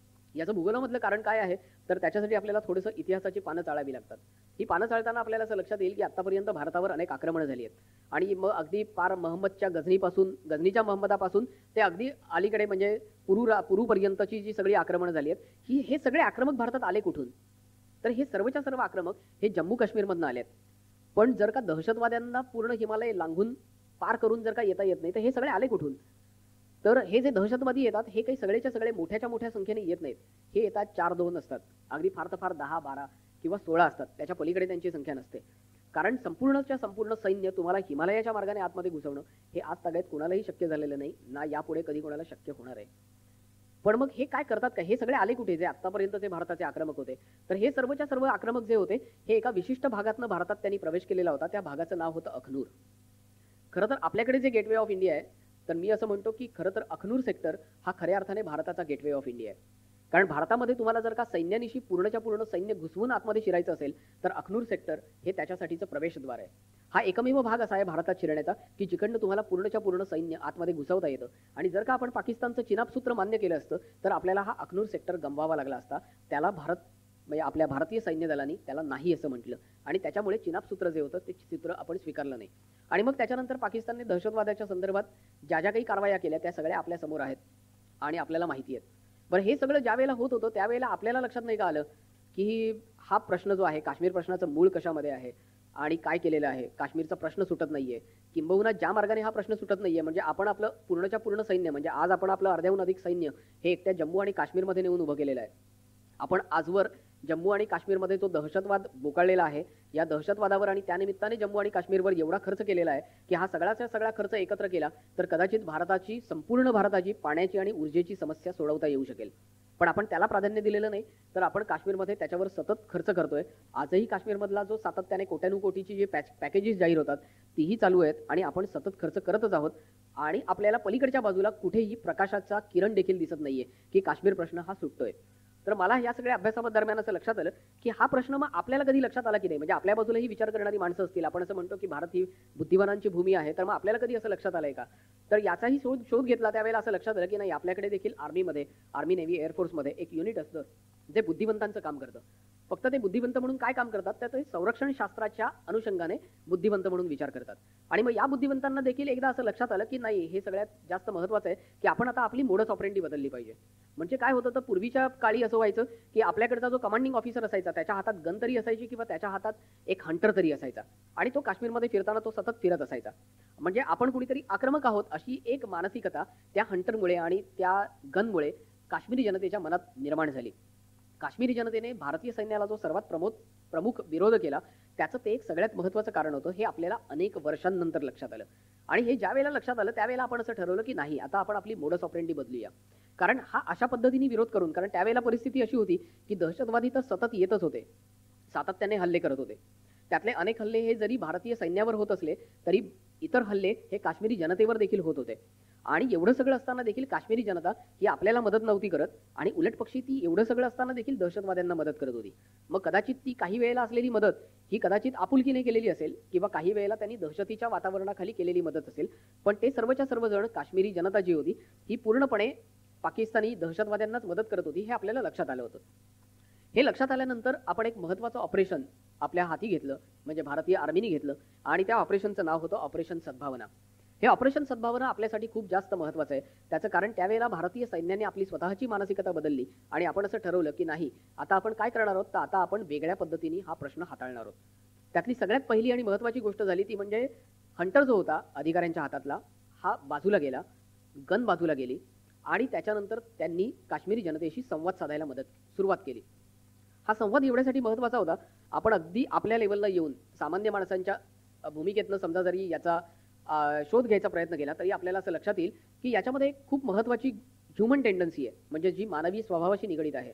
आपल्याला समजा जर का समोरच्या माणसाकडनं एखादं काम करून घ्यायचं असेल तर आपण काय करतो तर आपण पहिल्यांदा त्या समोरच्या माणसाला अगदी बाबापुता करून खूप छान गोड बोलतो त्याच्याशी आणि त्याच्यानंतर त्याच्याकडनं आपल्याला जे पाहिजे ते आपण काम करून घेतो. हीच परिस्थिती त्याही बाबतीत झाली. तर आपल्या सैन्याने काय केलं तर आपल्याला काश्मीरी जनता आपल्या बाजूला वळायला पाहिजे होती, म्हणून आपण पहिल्यांदा त्यांच्याशी गोड बोलायला सुरुवात केली. आपण त्यांच्याशी अतिशय उत्तम पद्धतीने संवाद साधायला प्रयत्न केले. हा संवाद साधायला प्रयत्न केल्यानंतर झालं असं की त्याचे परिणाम काही काही वेळेला उलट देखील होतात, पण तेही आपण भोगले. म्हणजे आपण काय केलं तर काश्मीरमधल्या शाळा या तब्बल 18 वर्ष बंद होत्या. काश्मीरमधल्या सर्वच्या सर्व शाळा या उद्ध्वस्त झालेल्या होत्या. म्हणजे काश्मीरमधली एक पिढी 18 वर्ष, आपण साधारण असं म्हणतो की 15 वर्षाची एक पिढी असते, काश्मीरी आता तर ही जनरेशन गॅप जी आहे ही खूप कमी झालेली आहे. पूर्वी आपण असं म्हणायचो की 15 वर्षाची एक पिढी असते, आता तर 10 वर्षांची एक पिढी असते असं आपण म्हणतो. 18 वर्ष आपण दहशतवादाच्या विरोधात लढतोय किंवा काश्मीरी जनता देखील दहशतवादाच्या विरोधात लढते. तर 18 वर्ष म्हणजे साधारण आणखी 2 वर्ष तुम्ही त्याच्यामध्ये मिळवलीत तर 20 वर्ष होतात. म्हणजे 2 पिढ्या काश्मीरी जनतेच्या या अशा गेलेल्या आहेत की ज्या जन्मानंतर आज तागायत कधीही शाळेत गेलेल्या नाहीयेत. त्यांना शिक्षण नावाची कोणतीही गोष्ट त्यांना मिळालेली नाहीये.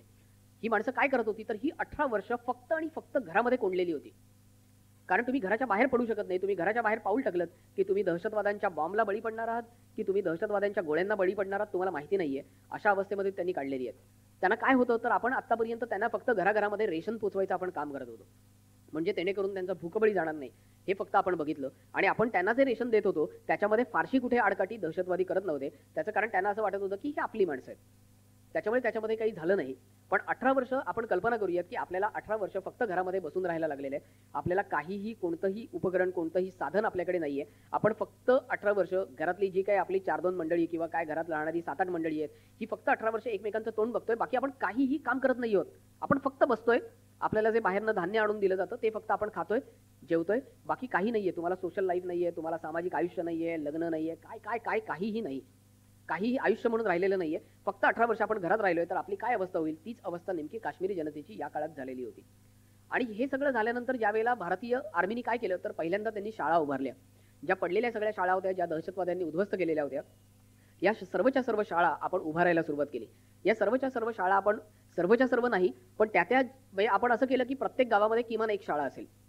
बरं, या शाळांमध्ये मग मुलं यायला तयार नव्हती. तर आपण काश्मीरी जनतेला खूप पटवण्याचा प्रयत्न केला, त्यांच्याशी संवाद जो साधला त्याच्यामधनं ही एक महत्त्वाची गोष्ट झाली आणि त्यांना त्यांच्या मुलांना शाळेत पाठवायला प्रवृत्त केलं. आता कल्पना करा की दहशतवादाची भीती आहे, मुलगा शाळेत गेला तर तो कदाचित ठार केला जाईल. असं असतानाही त्यांना पाठवा तुमच्या मुलांना हे सांगणं हे किती कठीण असेल. हे खरं तर आर्मीचं काम नाहीये, पण आर्मीने ते काम केलं ऑपरेशन सद्भावनाच्या अंतर्गत. आणि त्याच्यानंतर आपण काश्मीरमधल्या शाळा नव्याने बांधल्या. त्याच्यामध्ये शिक्षक यायला तयार नव्हते. 18 वर्षात शिक्षक कुठे गेले होते, तेही घरातच बसलेले होते. मग शिक्षक कुणी यायला तयार नव्हते, कारण त्यांना असं वाटत होतं की शाळा सुरू झाली हे दहशतवाद्यांना कळलं तर ते शाळेवर हल्ले करतील. अशा प्रकारचे हल्ले दहशतवाद्यांनी केले, पण त्याला आपण पुरून उरलो. आपल्या फक्त काही शाळा या सगळ्या याच्यामध्ये उद्ध्वस्त केल्या दहशतवाद्यांनी, पण बाकीच्या सर्व शाळा आपण त्यांना उद्ध्वस्त करायला दिल्या नाहीत. आपली आर्मी ही त्यांना पुरून उरली या सगळ्या गोष्टींना. मग शिक्षकच नव्हते, मग काय केलं, तर आर्मीचे ऑफिसरच शिक्षक झाले. त्यांनीच सगळे वेगवेगळे विषय शिकवायला सुरुवात केली. आर्मीने आपल्यासाठी किती केलंय याची कल्पना करून बघा. हे त्यांचं काम नाहीये. मग त्यांना असं काय लक्षात आलं की मग ज्या वेळेला असं लक्षात आलं काश्मीरी जनतेला की अरे ही भारतीय आर्मी येते आणि आपल्यासाठी करते, मग ते काय करायचे, तर असं ज्या वेळेला तुम्हाला लक्षात येतं की आपली सगळी कामं हलकी होत आहेत त्यावेळेला आपल्यालाही थोडासा आळस येतो. मग ते भारतीय आर्मीला इंडियन आर्मीच्या जवानांना फोन करायचे आणि सांगायचे किंवा त्यांना बोलवायचे, त्यांना सांगायचे की अहो नाही, माझं ना मला असं वाटतं की शेती करावी, पण आता कसं करणार, माझ्याकडे तर काहीच नाहीये, तर जरा बघा ना काहीतरी होईल. मग आपल्या जवानांनी काय केलं, तर आपल्याला जवानांनी त्यांना शेती करून द्यायचंही काम केलं. म्हणजे शेतीचा नांगर धरला, प्रत्यक्ष शेती करून दिली. बरं, त्या होणाऱ्या पिकाचा फायदा कोणाला होणार होता, तर तो त्यांनाच होणार होता. पण ज्या ज्या गोष्टी या आर्मीच्या गोष्टी नाहीयेत किंवा आर्मीनी करण्यासारख्या गोष्टी नाहीयेत, आर्मीच्या जवानांनी करण्यासारख्या गोष्टी नाहीयेत, या सर्वच्या सर्व गोष्टी या आपण तिथे केल्या काश्मीरमध्ये. फक्त याचं झालं असं, याचा परिमाण म्हणजे अगदी पहिल्या वर्षी नाही, दुसऱ्या वर्षी नाही, पण आता आपण ऑपरेशन सद्भावना सुरू करून साधारण 6-1 वर्ष होत आली आणि आता मात्र आपल्या हाताला खूप चांगली फळं लागायला लागली आहेत. फळं लागायला लागली आहेत म्हणजे काय, तर काश्मीरी जनतेची मानसिकता आता बदलायला लागली आहे. जी काश्मीरमधली परिस्थिती होती, या परिस्थितीचा देखील आपल्याला एक थोडासा फायदा झाला. परिस्थिती अशी होती की मी मगाशी म्हटलं की साधारण 18 ते 20 वर्ष ही माणसं फक्त दहशतवादाच्या विरोधातला लढा देत आहेत. जर का आपल्याला आपल्या घरामधल्या पूर्णपणे 2 पिढ्याच्या पिढ्या अशा गेल्या की ज्यांचं काही भविष्यच नाहीये, ज्यांची शाळाच नाहीये, शाळा नाही, कॉलेज नाही, काहीच नाही, फक्त ते नुसते अगदी एरंडासारखे फक्त वाढतायत आपल्या घरातली मुलं आणि त्यांना काही फ्युचर नाहीये, त्यांना काहीही माहिती नाही या जगात काय चाललंय काय नाही, भूगोल काय असतं, गणित काय असतं, इतिहास काय असतो, भाषा काय असते, काहीही माहिती नाही. फक्त ते आयुष्य जगलेत. रोज काय आयुष्य जगतात, रोज सकाळी नाश्ता करतात, दुपारी जेवतात, रात्री जेवतात, झोपतात, बास संपलं आयुष्य, बाकी काही नाही. तर हे सगळं त्यांनी समोरच्या समोर बघितल्यानंतर ज्या वेळेला आपली आर्मी मदत करायला लागली त्यावेळेला काश्मीरी जनतेला असं वाटायला लागलं की नाही, आता आपण या सगळ्यातनं बाहेर पडायला पाहिजे. आणि बाहेर पडायचं म्हणजे काय करायचं, तर बाहेर पडायचं म्हणजे आपण काहीतरी जिथे चांगलं येईल किंवा चांगल्या मार्गाला काहीतरी जायला पाहिजे. आणि त्याच वेळेला त्यांना असं लक्षात आलं की चांगला मार्ग कोणाच्या दिशेने जातो, तर तो पाकिस्तानच्या दिशेने जात नाही, तो भारताच्या दिशेने जातो. हे कधी लक्षात यायला लागलं, तर त्याच्यासाठी एका अतिशय उत्तम आणि चांगल्या आर्मी ऑफिसरनी एक खूप चांगला प्रयोग काश्मीरमध्ये केला. आणि हा प्रयोग सांगण्यासाठी मला थोडंसं या दहशतवादाच्या या मुद्द्यामधनं थोडंसं जरा विषयांतर करावं लागेल, पण ते मी विषयांतर करणार आहे कारण ते महत्त्वाचं विषयांतर आहे आणि ते आहे डॉक्टर APJ अब्दुल कलामांच्या संदर्भात. हा काश्मीरचा प्रश्न हा डॉक्टर कलामांना देखील माहिती होता आणि आपल्या सर्वांचं भाग्य आहे की कलाम या देशाचे 5 वर्ष राष्ट्रपती होते. त्याच्यानंतर आपण त्यांना पुन्हा एकदा संधी दिली नाही, हे आपल्या सगळ्यांचं दुर्दैव आहे. भले त्या ठिकाणी मराठी राष्ट्रपती आलेले असतील, पण हे आपलं दुर्दैव आहे असं आपल्याला वाटेल, हे नंतर हा किस्सा ऐकल्यानंतर वाटेल. कलामांनी काय केलं तर पूर्वीच्या काळी पूर्वीही आपल्याकडे राष्ट्रपती होते अनेक. आपल्याला माहिती आहे, आपण राष्ट्रपतींच्या संदर्भात असं म्हणतो की ते राजकीय स्टॅम्प असतात फक्त. ते कोणत्या ना कोणत्या पक्षाचे असतात आणि त्या पक्षाने एक कोणीतरी ज्येष्ठ राजकीय नेता आहे त्याला एक मान द्यायचा म्हणून त्याला राष्ट्रपती पद दिलेलं असतं, असं आपल्याकडे झालेलं आहे. अगदी सुरुवातीचे जे 3 आहेत म्हणजे डॉक्टर राजेंद्र प्रसाद, झाकीर हुसेन आणि त्याच्यानंतरचे डॉक्टर सर्वपल्ली राधाकृष्णन, हे सुरुवातीचे 3 हे अपवाद आहेत आणि त्याच्यानंतर कलाम झालेले हे अपवाद आहेत. बाकीच्या राष्ट्रपतींच्या बाबतीत मात्र आपण अशाच प्रकारचं विधान करू शकतो अशी परिस्थिती आहे. डॉक्टर कलाम राष्ट्रपती झाल्यानंतर एक सगळ्यात महत्त्वाचा बदल आपल्याकडे झाला तो असा होता की आपल्याकडे वेगवेगळ्या ठिकाणी देशभरामध्ये काम करणारी खूप चांगली मंडळी असतात. तर ही सगळी चांगली मंडळी वेगवेगळं खूप चांगलं काम करतात आणि त्यांना असं वाटतं की हा जो काही भाग आहे चांगला, हा आपल्या देशवासियांपर्यंत पोहोचायला पाहिजे आणि म्हणून तो भाग ते आपल्या राष्ट्रपतींना किंवा पंतप्रधानांना कळवतात. त्यांच्या पत्रांचं पूर्वी काय व्हायचं मला माहिती नाही, पण कलाम ज्या वेळेला आले त्यावेळेला कलामांनी असं केलं की वेगवेगळ्या भाषांमधली येणारी पत्र वाचून ती शॉर्टलिस्ट करण्यासाठी, त्याच्यातली महत्त्वाची पत्र बाजूला काढण्यासाठी त्यांनी एक 6 ते 7 जणांचा स्टाफ ठेवलेला होता. त्याच्यामध्ये एकदा डॉक्टर जोशी नावाच्या एका माणसाचं पत्र आलेलं होतं आणि त्या पत्रामध्ये त्या डॉक्टर जोशींनी असं लिहिलेलं होतं. डॉक्टर जोशी हे दरभंगामध्ये, बिहारमध्ये होते आणि त्यांनी एक खूप चांगला प्रयोग केलेला होता. त्यांना असं लक्षात आलं की या देशामध्ये एक जी महत्त्वाची समस्या आहे, ही महत्त्वाची समस्या ही विजेशी संबंधित आहे, विजेची समस्या आहे आणि त्याच्यामुळे या विजेच्या संदर्भात काहीतरी केलं पाहिजे. डॉक्टर जोशी हे संशोधक होते. त्यांना असं लक्षात आलं की आपण वीज निर्मिती करतो म्हणजे काय करतो, तर आपण प्रचंड मोठ्या प्रमाणावर पाणी अडवून ठेवतो, त्याच्यानंतर ते प्रचंड वेगात सोडतो, खालच्या बाजूला टर्बाईन्स असतात त्याच्यावर ते पडतं आणि त्याच्यातनं वीज निर्मिती होते. त्यांच्या डोक्यात असा विचार आला की हे जर का विज्ञानाचं तत्व असेल तर ते सर्व ठिकाणी सारखं लागू असायला पाहिजे. म्हणजे मोठ्या प्रमाणावर मी पाणी सोडलं तर मोठ्या प्रमाणावर वीज निर्मिती व्हायला पाहिजे आणि कमी प्रमाणावर सोडलं तर कमी प्रमाणावर वीज निर्मिती व्हायला पाहिजे. मग त्यांच्या डोक्यात असा प्रश्न आला की समजा जर का माझ्या घराच्या बाजूला ओहळ असेल छोटासा, तर त्या छोट्याशा ओहळामधनं छोटंसं टर्बाईन लावून छोट्या प्रमाणावर का होईना पण वीज निर्मिती मला करता येईल का? तर त्यांना त्याचं उत्तर असं होतं की ते म्हणाले की नाही, विज्ञानाचं तत्व सगळीकडे सारखं लागू असलं पाहिजे.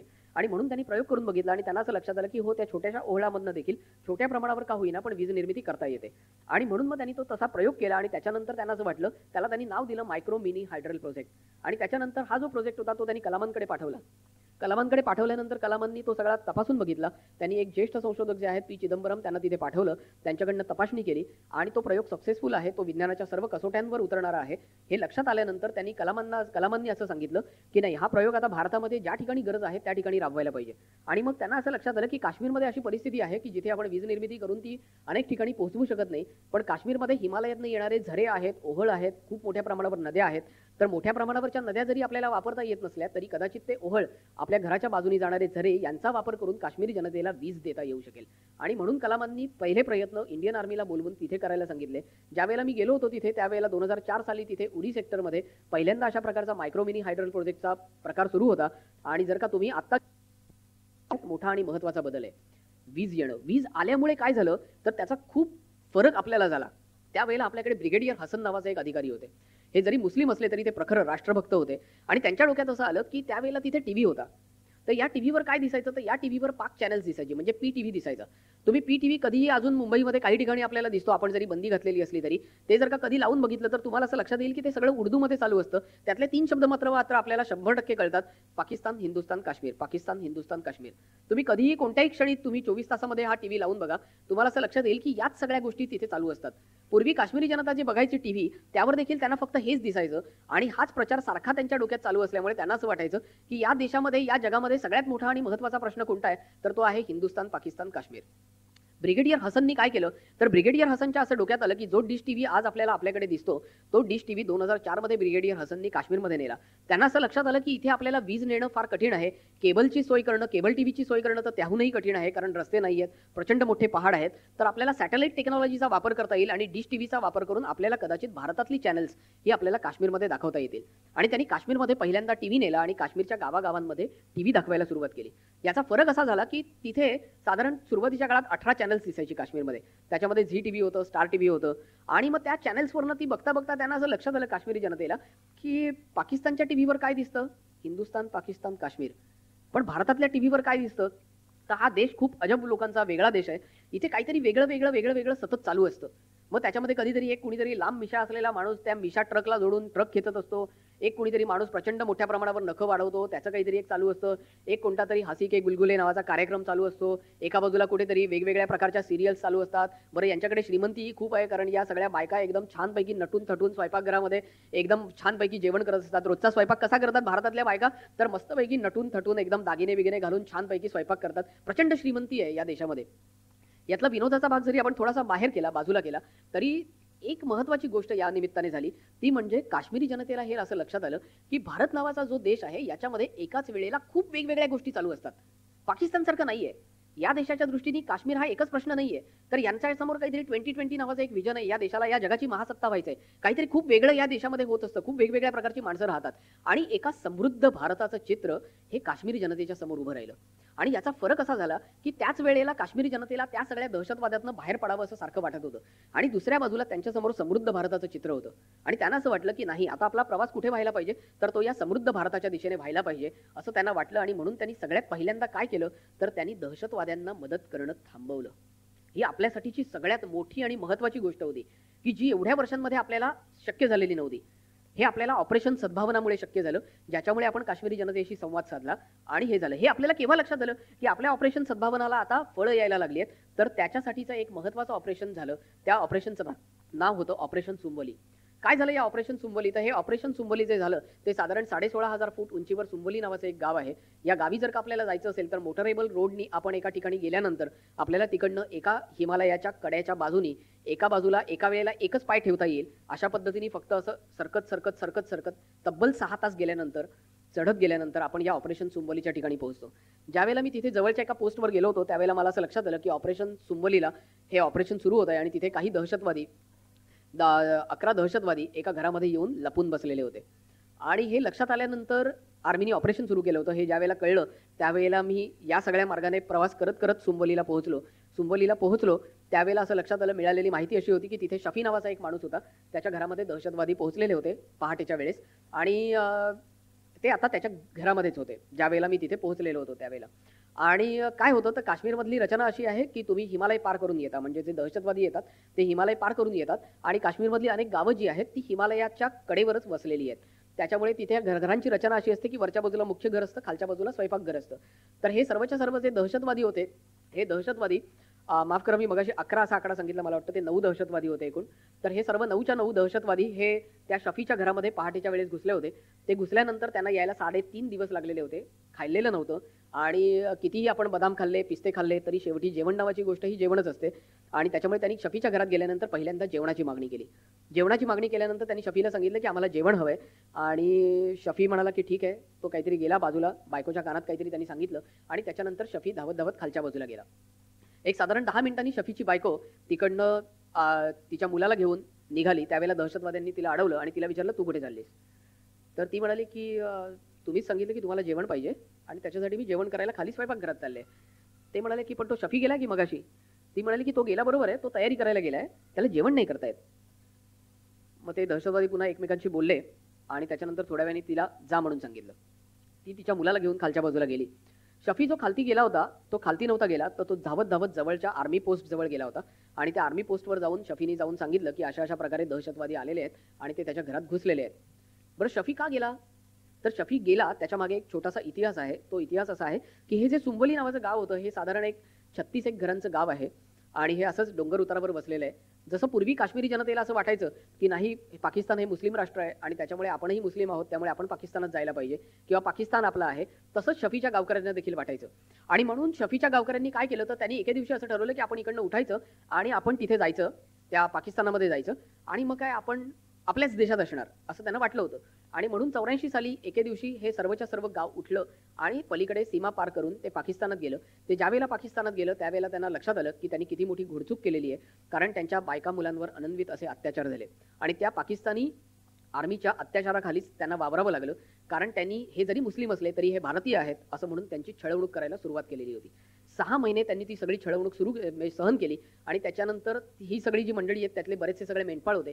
तर एके दिवशी मेंढपालनाच्या निमित्ताने ते सीमेच्या जवळ आले आणि जवळ गार्ड असलेले जे भारतीय जवान होते त्यांना त्यांनी सांगितलं की आमचं असं असं गाव आहे, आम्ही इथे आलो, इथे आल्यानंतर आम्हाला अशी चूक लक्षात आली आहे आणि आता आमच्या गावाला पूर्णच्या पूर्ण गावाला पुन्हा भारतात परत यायचंय. त्यावेळेला आपण काय केलं तर आपण वेगळ्या बाजूला फायरिंग सुरू केलं आणि ते फायरिंग सुरू केल्यानंतर त्या फायरिंगमध्ये आपण पाकिस्तानी सैन्याला तिथे लक्ष केंद्रित करून ठेवलं आणि या बाजूने आपण हे सगळे जे गाव गेलेलं होतं पाकिस्तानामध्ये त्यांना आपण परत घेतलं. ते परत घेतल्यानंतर या सर्वच्या सर्व गावकऱ्यांना लक्षात आलं की आपण भारताबरोबर राहण्यात आपलं हित आहे आणि हे सगळे लक्षात आल्यामुळे आणि त्यांचे प्राण वाचल्यामुळे त्यांना असं वाटलं होतं की नाही आपण भारताच्या बाजूचे आहोत. शफीची देखील हीच भावना होती आणि म्हणून शफी पहिल्यांदा धावत धावत इंडियन आर्मीच्या पोस्ट जवळ गेला होता. इंडियन आर्मीला त्यावेळेला लक्षात आलेलं होतं त्याचं कारण असं होतं की कारगिल होऊन गेलेलं होतं. ही घटना आहे 2004ची. कारगिल झालं आहे मे 1999 साली आणि त्याच्यानंतर आपल्याला असं लक्षात आलं की खूप मोठ्या प्रमाणावर दहशतवादी पलीकडनं येतात. म्हणून आपण काय केलंय तर आपण आपल्याकडे जी सीमारेषा आहे त्या सीमारेषेला म्हणजे एलओसीला आपण अनेक ठिकाणी फेन्सिंग केलेलं आहे आणि त्या फेन्सिंगवर आपण सेन्सर्स बसवलेत की जे सेन्सर्स जे आहेत ते ह्युमन डिटेक्शन करतात. म्हणजे एखादा माणूस हा जर का पलीकडनं अलीकडे आला तर आपल्याला असं लक्षात येतं की एक कोणीतरी माणूस तिकडनं इकडे आलेला आहे. भले आपल्याला त्याचा चेहरा दिसत नाही किंवा काय, पण एक मनुष्याकृती तिकडनं इकडे आलेली आहे हे आपल्याला लक्षात येतं. तर हे आपल्याला मॉनिटर करणाऱ्या आपल्या एका युनिटला देखील लक्षात आलेलं होतं आणि म्हणून त्यांनी काय केलं होतं तर त्यांनी हळूहळू त्या दहशतवाद्यांचा माग काढत काढत ते शफीच्या घराच्या मागच्या बाजूला येऊन थांबले होते. शफीनी जवळच्या आर्मी पोस्टवर जाऊन सांगितल्यानंतर ती देखील तिकडची आर्मी युनिट जे आहे ते धावत आलं आणि त्यांनी पूर्ण शफीच्या घराला कॉर्डन केलं आणि 8 बाजूंनी 8 क्षेपणास्त्र लावली आणि आता आपण क्षेपणास्त्र डागणार. त्याच वेळेला कुणाच्या तरी लक्षात आलं की हे सगळं करताना एक मात्र छोटीशी गडबड राहून गेली होती आणि ती अशी होती की शफीची 3 महिन्यांची मुलगी घरातच राहिली होती. आणि त्याच्यानंतर आता असा प्रश्न होता की आता आपण काय करायचंय. त्यावेळेला ब्रिगेडियर कटारिया तिथे माझ्याच बाजूला उभे होते. ब्रिगेडियर कटारियांनी हँड्स डाऊनची ऑर्डर दिली की शस्त्र खाली ठेवा आणि ही ऑर्डर दिल्यानंतर तुम्ही शस्त्र का खाली ठेवली आहेत, तुम्ही मारा का नाही करत क्षेपणास्त्रांचा, असं पहिलं विचारणारा शफी होता. त्यावेळी ब्रिगेडियर कटारिया त्याला असं म्हणाले की अरे तुझी 3 महिन्यांची मुलगी आतमध्ये आहे आणि माझ्या देशाचा कायदा कोणताही भारतीय जीव मग तो कितीही का लहान असेना तो आतमध्ये असताना तिथे शस्त्र डागण्याची परवानगी माझा कायदा मला देत नाही आणि मी शस्त्र उचलणार नाही. त्यावेळेला शफी त्यांना असं म्हणाला की नाही, या देशाने माझ्यासाठी, माझ्या कुटुंबियांसाठी आणि माझ्या गावासाठी काय केलंय हे मला माहिती आहे, तर मी माझ्या मुलीचं बलिदान द्यायला तयार आहे, तुम्ही क्षेपणास्त्र डागा. पण ब्रिगेडियर कटारिया काही तयार नव्हते आणि ब्रिगेडियर कटारिया आणि शफी यांचं साधारण 3-3.5 तास वाद चालू होता. ब्रिगेडियर कटारिया त्याला सारखे सांगत होते की नाही, आपण इतर काहीतरी मार्ग काढू, आपण इतर काहीतरी मार्गांनी तिला वाचवायचा प्रयत्न करू आणि त्याच्यानंतर आपण दहशतवाद्यांचं बघू. ज्या वेळेला माझ्यासमोर अशी परिस्थिती असते त्यावेळेला माझ्यासमोर तो लहान जीव हा दहशतवाद्यांच्या जीवापेक्षाही महत्त्वाचा असतो. दहशतवाद्यांचं मी नंतर बघून घेईन, तिला सुरक्षित बाहेर काढणं ही माझ्यासाठीची प्रायोरिटी आहे. तर त्यावेळेला प्रत्येक वेळेला ते असं बोलले की शफी सांगायचा की नाही, मी तिचं बलिदान द्यायला तयार आहे, हा देश माझ्यासाठी महत्त्वाचा आहे, तुम्हाला पुन्हा एकदा कधीच्या कधी हे 9च्या 9 दहशतवादी एकत्र कधीही सापडणार नाहीत आणि हे सर्वच्या सर्व दहशतवादी हे अतिशय खतरनाक दहशतवादी आहेत. हे साधारण 3-3.5 तास हा वाद सुरू होता. मी त्यांच्या बाजूला उभा राहून हे सगळं बघत होतो आणि त्याच्यानंतर एका क्षणी शफीचा एकदम कडेलोट झाला आणि शफी त्यांना असं म्हणाला की तुम्ही काय करताय, तुम्हाला लक्षात येत आहे का, आपण दोघंही वाद करत वेळ वाया घालवतोय, याच्यामध्ये काय होईल. तर त्यावेळेला मक्याचं शेत तिथे उभं राहिलेलं होतं. ते म्हणाले की माझी मुलगी तर जाईलच, पण हे 9च्या 9 दहशतवादी या शेतातनं कधी पसार होतील आपल्याला कळणारही नाही, त्यामुळे तुम्ही प्लीज फायर करा. हे ज्या क्षणाला शफी म्हणाला त्या क्षणाला ब्रिगेडियर कटारियांच्याही लक्षात आलं.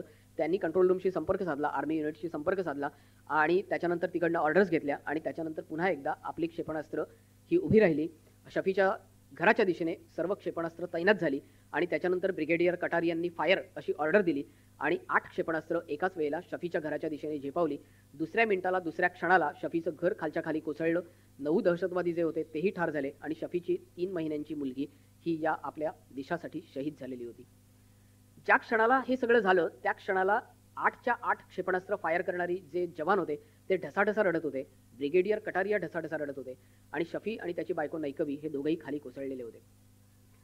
आपण ज्या वेळेला पुणे मुंबईला शांतचित्ताने झोपतो ना त्यावेळेला कधीच या सगळ्या गोष्टी ज्या काश्मीरमध्ये होत असतात या कधीही आपल्या गावी देखील नसतात. आपल्याला आपल्यासाठी फक्त महत्त्वाचा वाटतो तो फक्त 26 नोव्हेंबरचा हल्ला एवढंच आपल्याला महत्त्वाचं वाटतं. पण आपल्यासाठी ही जी काश्मीरमध्ये होणारी ऑपरेशन्स आहेत, ही ऑपरेशन चुंबोलीसारखी ऑपरेशन्स, ही ऑपरेशन्स देखील आपल्यासाठी तितकीच किंबहुना अधिक महत्त्वाची आहेत असं मी म्हणेन. या ऑपरेशन्सच्या वेळेला आपल्याला असं लक्षात आलं की हे सगळं हे महत्त्वाचं ऑपरेशन जे होते हे भारतीय संरक्षण शास्त्राच्या इतिहासातलं सर्वात महत्त्वाचं, ज्याला आपण टर्निंग पॉईंट ठरेल असं महत्त्वाचं ऑपरेशन होतं. कारण या ऑपरेशनच्या वेळेला आपल्याला असं लक्षात आलं की नाही, आता परिस्थिती बदललेली आहे. आता परिस्थिती ही फक्त आणि फक्त दहशतवाद्यांना फेवरेबल किंवा त्यांच्यासाठी उत्तम अशी राहिलेली नाही. ऑपरेशन सद्भावना जे आपण हाती घेतलंय त्याच्यामधनं काश्मीरी जनता हळूहळू आपल्या बाजूला वळायला तयार झालेली आहे. जर का हे ऑपरेशन किंवा अशा प्रकारची परिस्थिती पूर्वी जर का आपल्याकडे झालेली असती तर अशा प्रकार तर कधीही कोणत्याही गावातल्या कोणत्याही माणसाने भारतीय आर्मीला कधीही यापूर्वी मदत केलेली नसती. आता आपण थेट येऊयात ते 26/11च्या हल्ल्याच्या संदर्भात. 26/11चा हल्ला झाला आणि त्याच्यानंतर आपल्याला एकदम खडबडून जाग आली. खरं तर 26/11चा हल्ला अशा प्रकारे होऊ शकतो याची कल्पना जगभरात सर्वच्या सर्व इंटेलिजन्स एजन्सीना होती. याचं एक सगळ्यात महत्त्वाचं उदाहरण जे माझ्या वर्तमानपत्राशी संबंधित आहे ते फक्त मी तुम्हाला सांगतो. जर का आपल्याला आठवत असेल थोडंसं तर आठवून पहा. 26/11चा हल्ला नोव्हेंबरमध्ये झाला होता. याच नोव्हेंबर महिन्याच्या अखेरीस हा हल्ला झाला. याच नोव्हेंबर महिन्याच्या सुरुवातीला अशा प्रकारच्या बातम्या यायला लागल्या होत्या की एडनचा आखात नावाचा जो भाग आहे त्या ठिकाणी सोमालियाच्या बाजूला सागरी चाचे खूप मोठ्या प्रमाणावर कार्यरत झालेले आहेत. आणि हे सागरी चाचे काय करतायत तर वेगवेगळ्या प्रकारच्या ज्या व्यापारी नौका आणि बोटी आहेत या ते हस्तगत करतायत, त्यांना ते ओलीस ठेवतायत आणि त्यांच्याकडनं भरपूर मोठीच्या मोठी रक्कम हे सागरी चाचे जे आहेत हे उकळतायत. हे ज्या वेळेला लक्षात आलं होतं त्यावेळेला त्याच्या संदर्भातला एक लेख करण्यासाठी म्हणून मी काही इंटेलिजन्स ऑफिसर्सना भेटलेलो होतो. त्याच्याही आधी काही इंटेलिजन्स ऑफिसर्सना भेटलो होतो. आमच्याकडे वर्तमानपत्रातली रचना अशी असते की आमच्याकडे लोकसत्तेच्या बाबतीत बोलायचं तर आमची एक लोकरंग नावाची पुरवणी असते जी रविवारी प्रसिद्ध होते.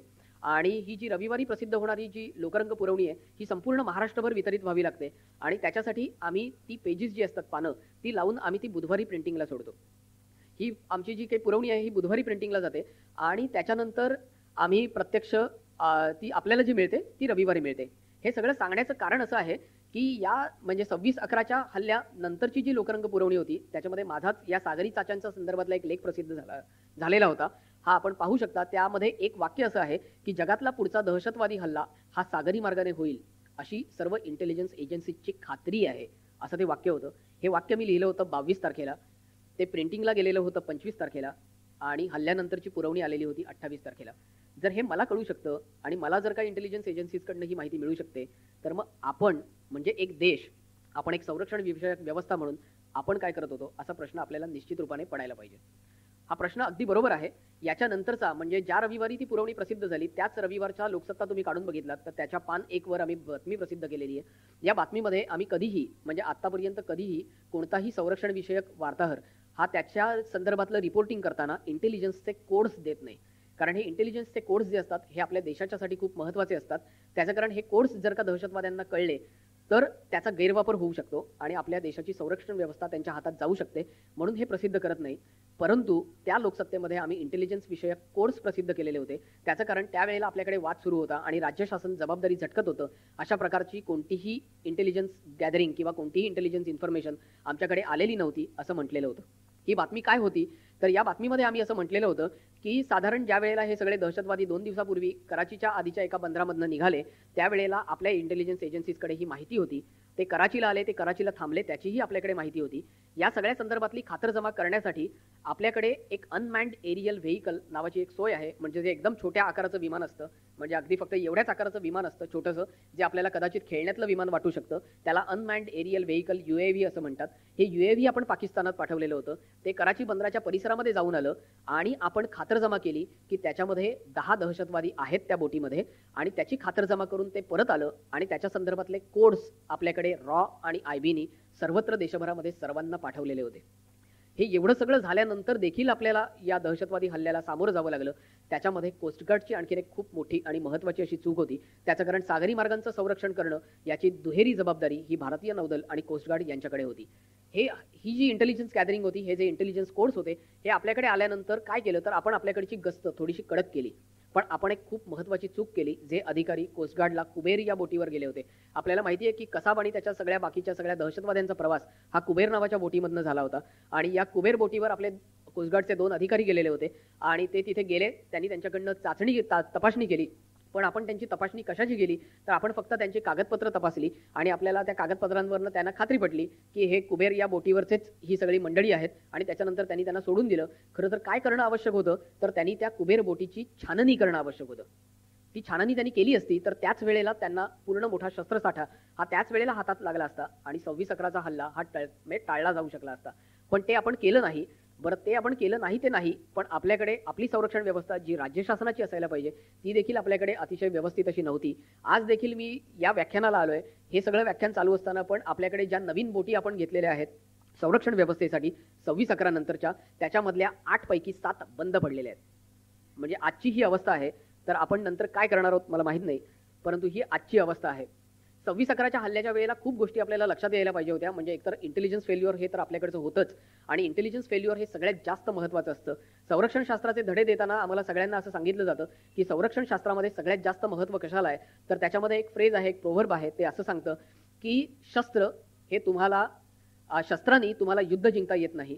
तर तुम्हाला युद्ध जिंकायचं असेल तर तुमच्याकडे असलेली गुप्त वार्ता ही सगळ्यात जास्त महत्त्वाची असते. हे फक्त भारताकडे आणि आपल्यातच नाही तर जगभरातल्या सर्व संरक्षण विषयक तज्ज्ञांना हे शिकवलं जातं. आम्हा आपल्याला याची कल्पना नाहीये का की शस्त्रांनी युद्ध जिंकता येत नाही आणि आपण तर दहशतवादाला छुप युद्ध म्हणतो. तर हे छुप युद्ध जे आहे हे आपल्यासाठी सगळ्यात जास्त महत्त्वाचं आहे. येणाऱ्या काळामध्ये आपल्याला युद्ध कदाचित लढावं लागणार नाहीये, पण छुप युद्ध कदाचित दिवस किंवा कदाचित प्रत्येक महिन्याला लढावं लागेल अशी अवस्था आहे. त्यामुळे या पुढच्या काळामध्ये आपल्यासाठी हे छुप युद्ध जे आहे हे सगळ्यात जास्त महत्त्वाचं असणार आहे. बरं, आता आपण समजा जर का गेल्या काही वर्षभरामध्ये हा खटला ज्या पद्धतीने चाललेला आहे हे जर का आपण बघितलं, या खटल्याचा खूप चांगला गवगवा होतो आणि या गवगव्यामध्ये काही माणसांना खूप चांगली प्रसिद्धीही मिळते. मी नावं घेणार नाही, परंतु या खटल्याचं कामकाज ज्या पद्धतीने चाललेलं आहे, म्हणजे खटल्याचं कामकाज व्यवस्थित चाललंय, पण खटल्यामध्ये ज्या पद्धतीने पोलिसांची बाजू सामोरी येते हे जर का आपण बघितलं तर आपल्याला असं लक्षात येईल की 26/11च्या हल्ल्यानंतर देखील मुंबई पोलिसांनी त्याच्यामधून काहीही धडा घेतलेला नाही. हे धडधडीत विधान मी आता इथे करतोय. त्याचं कारण असं आहे की त्याच्यामध्ये एवढ्या डिस्क्रिपन्सीज आहेत. म्हणजे त्यांच्या ज्या गोळ्या ज्या वेपन्समधनं फायर झालेल्या आहेत त्याच्या संदर्भातल्या पाकिटांमध्ये उलटसुलट नोंदी आहेत. जे विटनेसेस आले होते कोर्टासमोर, जे मुंबई पोलिसांनी विटनेसेस आणलेले होते, या विटनेसेसना धड कोणत्याही प्रकारची माहिती नव्हती.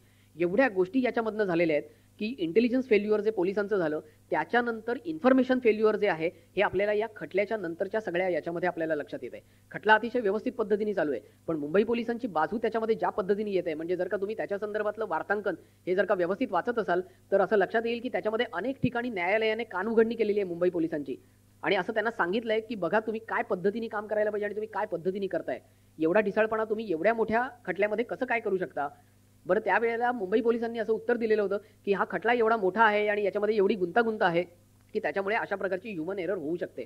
प्रश्न असा आहे की 9/11चा जो हल्ला झालेला होता अमेरिकेमधला, त्याच्यानंतर जगभरात झालेला हा सर्वात मोठा दहशतवादी हल्ला आहे. एवढा काळ चाललेला हा देखील जगातला एकमेव दहशतवादी हल्ला आहे. हा जगातला असा पहिला हल्ला आहे की जिथे एका जिवंत दहशतवाद्याला पकडलं गेलेलं आहे. हा जगातला सगळ्यात मोठा केस स्टडी असलेला हल्ला असणार आहे. या सगळ्या गोष्टी जर का आपल्याला 26/11 नंतर त्याच दिवशी माहिती होत्या तर त्याच्या खटल्याच्या संदर्भात आपण किती काळजी घ्यायला पाहिजे होती. पण त्या खटल्याच्या संदर्भात आपण आवश्यक ती काळजी ही घेतलेली नाहीये. मुंबई पोलिसांनी तर ती नाही घेतलेली आणि ती एवढी विचित्र पद्धतीने जगासमोर जाते. त्याचं कारण असं आहे की जगभरामधल्या सर्व देशांची कॉन्स्युलेट्स आपल्याकडे आहेत आणि त्या सर्व कॉन्स्युलेट्समध्ये आलेले त्या देशांचे रिपोर्ट्स असे आहेत की 26/11च्या हल्ल्याच्या संदर्भातली जी प्रत्येक बातमी भारतात प्रसिद्ध होईल ती बातमी ट्रान्सलेट करून त्या कॉन्स्युलेटला जात असते. एवढी सगळी महत्व, एवढं सर्व महत्व आणि या 26/11च्या खटल्याला एवढं सगळ्यात जास्त महत्व असताना पण मुंबई पोलिसांनी अशा प्रकारचा ढिसाळपणा हा या सगळ्या खटल्यामध्ये दाखवलेला आहे. बरं, हा झाला मुंबई पोलिसांच्या संदर्भातला असलेला भाग. पण या सगळ्या याच्यानंतर मग आपण काही शिकलोय का. बरं, ज्या दहशतवादाच्या संदर्भात आपण मगासपासून बोलतोय या दहशतवादाची परिमाणं आणि पैलू कसे बदलत गेलेत हे देखील आता आपण एक सामान्य नागरिक म्हणून जाणून घेण्याची आता वेळ आली आहे. पूर्वी असं होतं की दहशतवाद असं म्हटलं की त्याचा फक्त पोलिसांशी संबंध आहे, फार तर ते कव्हर करायचं असेल तर त्याचा पत्रकारांशी संबंध आहे आणि काय इंडियन आर्मीशी संबंध आहे असं आपल्याला वाटत होतं. फार तर त्याचा थोडासा संबंध हा राजकारणांशी असं आपल्याला वाटत होतं. पण आता हे असं राहिलेलं नाही. दहशतवादाचं जे हे छुपयुद्ध आहे हे तुमच्या माझ्यापर्यंत, सर्वसामान्य माणसापर्यंत आता येऊन ठेपलेलं आहे. आणि हा दहशतवाद हा काय फक्त आपल्याकडे कसाबच्या रूपाने येणार नाहीये, तर हा खूप वेगवेगळ्या पद्धतीने येणार आहे. त्यातल्या 2 सगळ्यात जास्त महत्त्वाच्या पद्धती ज्या आहेत, कारण मला असं वाटतं की मी मर्यादा थोडीशी वेळेची ओलांडतोय पण मी अजून एक 15-1 मिनिटं घेईन. तर 2 महत्त्वाच्या ज्या बाबी आहेत त्या फक्त मी तुम्हाला सांगतोय. एक सगळ्यात महत्त्वाचा जो दहशतवाद आहे जो अजूनही आपल्याला लक्षात आलेला नाही तो आहे आर्थिक दहशतवाद. हा दहशतवाद खूप महत्त्वाचा आहे. आज ज्या मंदीला तुम्हाला मला सामोरं जावं लागतंय किंवा आज ज्या महागाईला तुम्हाला मला सामोरं जावं लागतंय त्याच्यामध्ये या आर्थिक दहशतवादाची काही पाळंमुळं ही रुतलेली आहेत. ही पाळंमुळं काय आहेत आणि याच्यामध्ये कोण आहे, याच्या मागे कोण आहे, तर याच्या मागे पाकिस्तानसारखा देश तर 100% आहे. ते काय करतात तर कोणत्याही देश तुम्हाला समजा जर का हादरवून सोडायचा असेल तर त्याच्या मागचं सगळ्यात पहिलं आणि महत्त्वाचं तत्व युद्धशास्त्रातलं असं आहे की त्या देशाची अर्थव्यवस्था खिळखिळी करा. मग त्या देशाची अर्थव्यवस्था खिळखिळी करण्याचे अनेक मार्ग असतात. त्यातला सगळ्यात महत्त्वाचा मार्ग असतो तो असतो बनावट नोटा किंवा बनावट करन्सी. आणि ही बनावट करन्सी, या बनावट नोटा या आपल्याकडे येत असतात आणि आजही आपण त्याच्या बाबतीत जेवढी जागरूकता दाखवायला पाहिजे तेवढी जागरूकता आजही आपल्याकडे नाहीये. आपल्याकडे याचं प्रमाण किती मोठं आहे तर समजा जर का आपल्या अर्थव्यवस्थेमध्ये साधारण 10 रुपयाची एक बनावट नोट आली तर त्याचा आपल्यावर होणारा परिणाम काय असतो तर तुमचा महागाईचा निर्देशांक हा 100% वाढतो. जर तुमच्या 10 रुपयाच्या बनावट नोटेने महागाईचा निर्देशांक हा 100% वाढत असेल तर त्याचे आपल्या अर्थव्यवस्थेवर होणारे किती परिणाम असतील आणि कसे परिणाम असतील या सगळ्याचा विचार आपण सामान्य माणसांनी देखील करणं आवश्यक आहे.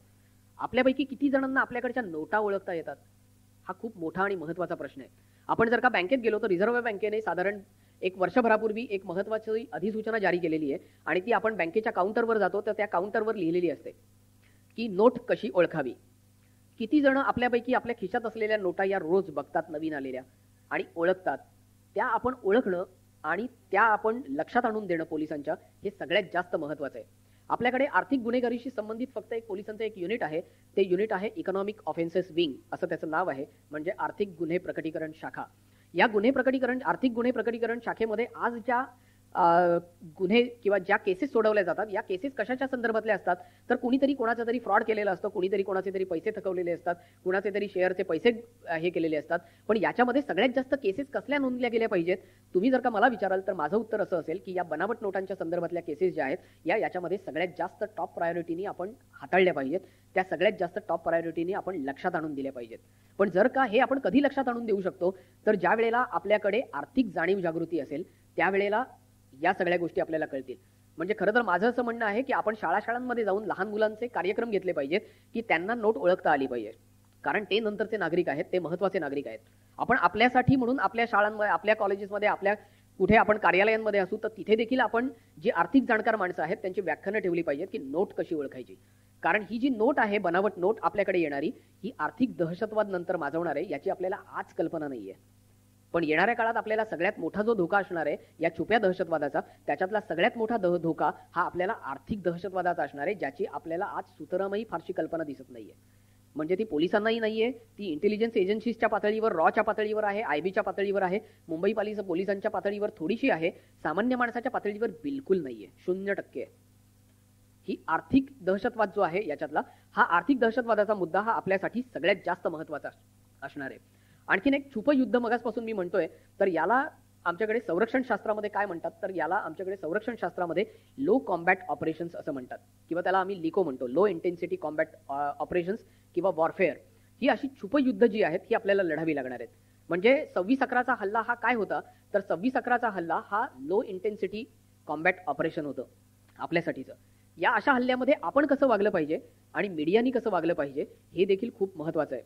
त्यावेळेला मीडियाची रिॲक्शन तुम्ही जर का बघाल तर कुठेही काहीही एखादं काही झालं तर त्यावेळेला जसा आपल्याकडे वेगवेगळ्या प्रकारची ब्रेकिंग न्यूज दिली जाते तर अशा प्रकारची ब्रेकिंग न्यूज देण्याची अहमहमिका त्यावेळेला मीडियामध्ये लागलेली होती.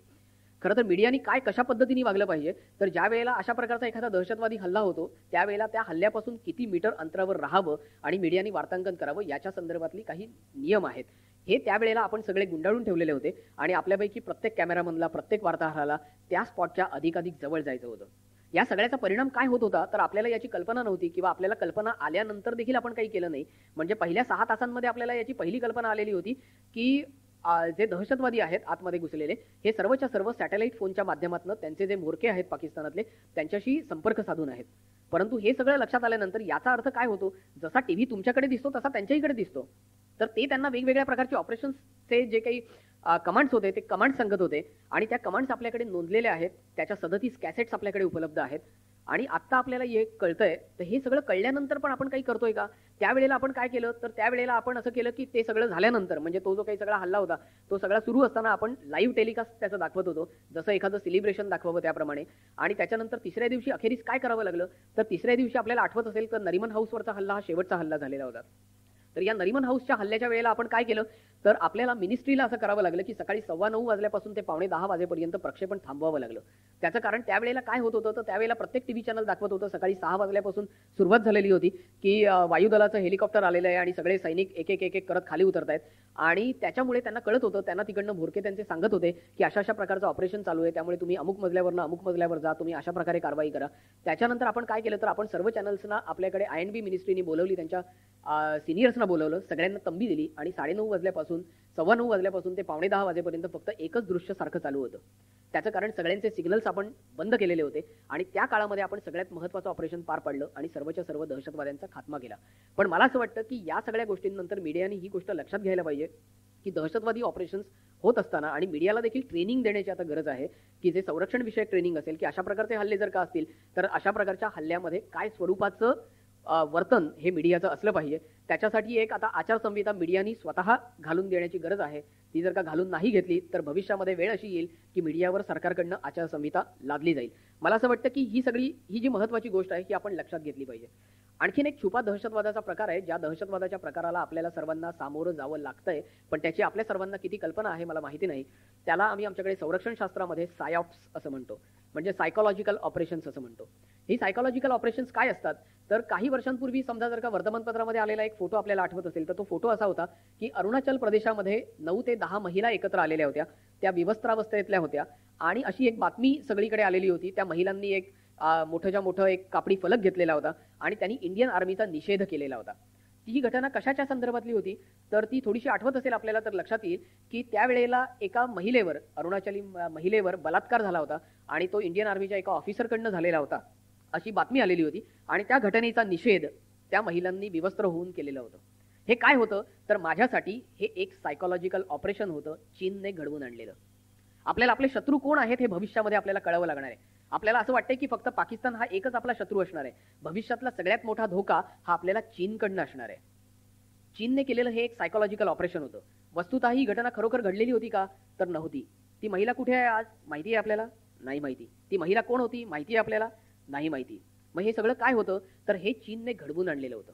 हे घडवून आणलेलं आहे हे आपल्याला कळणं हे आपल्यासाठी महत्वाचं आहे, कारण हा दहशतवाद आहे एक प्रकारचा, जो आपल्यावर मानसिक असे वेगवेगळे बदल घडवत असतो, आपल्यावर मानसिक परिणाम करवत असतो. आणि म्हणून याला आम्ही सगळेजण संरक्षण शास्त्रामध्ये सायकोलॉजिकल ऑपरेशन्स म्हणतो. याच्यामधनं काय होतं, नेमकं सायकोलॉजिकल ऑपरेशन काय असतं, तर ज्या वेळेला अशा प्रकारचा फोटो प्रसिद्ध होतो त्यावेळेला तुम्ही आठवून बघितलं तर तुम्हाला असं लक्षात येईल की मराठी, हिंदी, तमिळ, इंग्रजी सर्व भाषांमधल्या सर्व वर्तमानपत्रांमध्ये तो फोटो पान 1 ला होता. मोठा मथळा होता त्याला. फक्त भारतामध्येच नाही तर त्या दिवशीचा न्यूयॉर्क टाइम्स तुम्ही काढून बघा, वॉशिंग्टन पोस्ट काढून बघा, तुम्ही कोणताही ऑब्झर्व्हर काढून बघा, कोणतंही जगातलं वर्तमानपत्र काढून बघा, सर्वच्या सर्व वर्तमानपत्रांमध्ये तो फोटो पहिल्या पानावर होता. आणि त्याच्यातनं बदनामी कोणाची झाली होती, तर इंडियन आर्मीची झाली होती. खरोखर बलात्कार झालेला होता का, नव्हता. पण इंडियन आर्मीची बदनामी करण्यासाठी चीनने रचलेलं ते कुभांड होतं. पण हे आपल्याला लक्षात यावं लागतं. हे ते का करत असतात, तर यावेळेला सर्वात जास्त रिॲक्शन कोणाकडनं येते, तर ती महिला वर्गाकडनं येते. आणि पहिली रिॲक्शन काय असते त्यांची, की ठीक आहे की हे आपले भारतीय सैनिक आहेत, पण त्यांनी हे केलं हे बरोबर नाही केलं. आणि त्यांचा भारतीय सैनिकांना एक मनात थोडासा विरोध होतो. जो विरोध हा अशा प्रकारे महिलांकडनं होतो, तर कोणत्याही सुज्ञ नागरिकाला बलात्कार ही आवडणारी गोष्ट नाही. त्याच्यामुळे काय होतं, तर त्याच्यामुळे तो सुज्ञ नागरिक देखील त्याला विरोध करतो आणि तो इंडियन आर्मीच्या विरोधात बोलतो. इंडियन आर्मीच्या त्यांनी विरोधात बोलणं हेच चीनला किंवा पाकिस्तानला हवं असतं नेमकं. त्याच्यामुळे ज्यावेळेला अशा प्रकारच्या घटना येतील त्यावेळेला त्यांची छाननी पहिल्यांदा मीडियानी करायला पाहिजे. मी मगाशी असं म्हटलं की मीडियाला देखील आता हे जे वेगवेगळे दहशतवादाच्या संदर्भातले प्रकार आहेत, मग तो आर्थिक दहशतवाद असेल किंवा सायऑप्सचा प्रकार असेल, तर हे मीडियाला देखील समजून घ्यायला पाहिजेत. पण हे आता फक्त मीडियानी समजून घेण्याची गोष्ट नाहीये, तर ही तुमच्या माझ्यासारख्या सर्वसामान्य नागरिकांनी देखील समजून घेण्याची गोष्ट आहे. तर ह्या सर्व गोष्टी आपण आता येणाऱ्या काळामध्ये समजून घेतल्या पाहिजेत. मग या गोष्टी कशा असतात, तर गेल्या वर्षी समजा जर का तुम्ही काश्मीरमधली आकडेवारी काढून बघितलीत तर असं लक्षात येईल की काश्मीरमध्ये एकूण 606 बलात्काराच्या केसेस नोंदल्या गेलेल्या आहेत. पण ज्या वेळेला अशा प्रकारची सायकोलॉजिकल ऑपरेशन्स ही चीन आणि पाकिस्तानकडनं केली जातात हे आपल्याला लक्षात आलं. त्यावेळेला आपण घेतलेला निर्णय असा होता. त्याचं कारण याच्या मागोमाग काय काय होत असतं, तर हे ज्या वेळेला होतं त्यावेळेला प्रामुख्याने महिला सामोरे येतात. ज्या महिला समोर येतात, ज्या महिला आरोप करतात त्या कोण असतात, तर त्या एकतर दहशतवाद्यांशी मिळालेल्या असतात किंवा मग दहशतवाद्यांनी त्यांना कोणत्या तरी दहशतीच्या छायेखाली ठेवलेलं असतं. म्हणजे त्यांची मुलं ओलीस ठेवलेली असतात किंवा नवऱ्याला ओलीस ठेवलेलं असतं, कुटुंबियांना ओलीस ठेवलेलं असतं. पण आपण त्याच्या मागच्या गोष्टींचा शोध कधीच घेत नाही. आपण फक्त बलात्कार झाल्यानंतर पुढच्या गोष्टींचा शोध घेतो. पण मग इंडियन आर्मीने हे करायला देखील सुरुवात केली की आपण या सगळ्या गोष्टींचा आता शोध घ्यायला पाहिजे. मग बलात्काराच्या ज्या केसेस होत्या त्याची तातडीने छाननी करून ज्या वेळेला सगळे निष्कर्ष काढले त्यावेळेला असं लक्षात आलं की गेल्या वर्षी झालेले जे 606 गुन्हे दाखल होते बलात्काराचे इंडियन आर्मीच्या संदर्भातले, त्यातले फक्त 5 हे खरे बलात्कार होते आणि बाकीचे नव्हते. अर्थात ते 5च्या 5 जे आहेत तेही काही समर्थनीय नाहीत. त्याचं कारण ती वाईटच गोष्ट आहे, ती घृणास्पद गोष्ट आहे. परंतु याच्यामध्ये खोटारडेपणाची तफावत जी आहे ती किती आहे हे आपल्याला लक्षात येईल. आणि हा नुसता खोटारडेपणा नाहीये, तर हा कावेबाजपणा आहे. हे आपण आता ओळखलं पाहिजे. हे जसं बलात्काराच्या घटनांच्या संदर्भामध्ये होतंय तसं इतर घटनांच्या संदर्भामध्ये देखील होणार आहे आणि होतंय, फक्त ते आपल्याला आता लक्षात येत नाहीये आपल्या पातळीवर. मला असं वाटतं की या पुढच्या काळामध्ये एक सजग नागरिक म्हणून आपण या सगळ्या गोष्टी ज्या आहेत या समजून घेतल्या पाहिजेत. दुसरी एक सगळ्यात महत्वाची गोष्ट आपल्याला समजून घ्यावी लागणार आहे ती आंतरराष्ट्रीय अर्थकारण आणि राजकारण अशी असणार आहे. आपल्याला कदाचित असा प्रश्न पडेल की ते काय ठीक आहे, ते राजकारण्यांनी समजून घ्यायचंय, पण त्याचा आमचा काय संबंध आहे.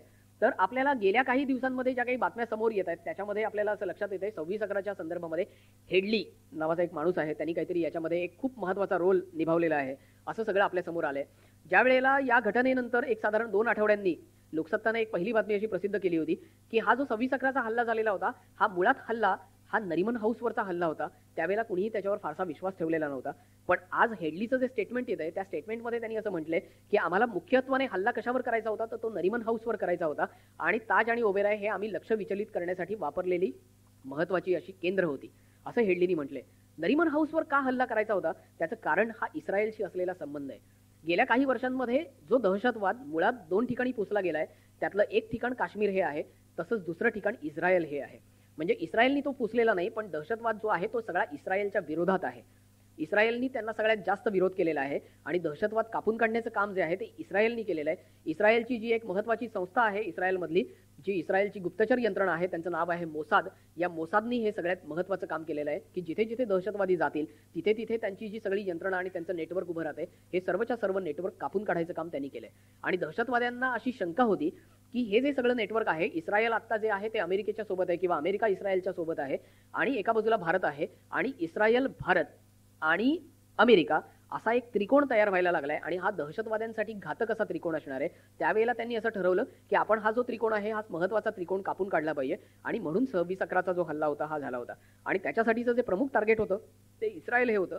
त्याचं कारण इस्रायलची मोसाद नावाची जी यंत्रणा आहे ती यंत्रणा आज जगभरामध्ये सगळ्या दहशतवाद्यांना काय पुरून उरते आहेत आणि म्हणून त्याच्यासाठीचा हा हल्ला होता.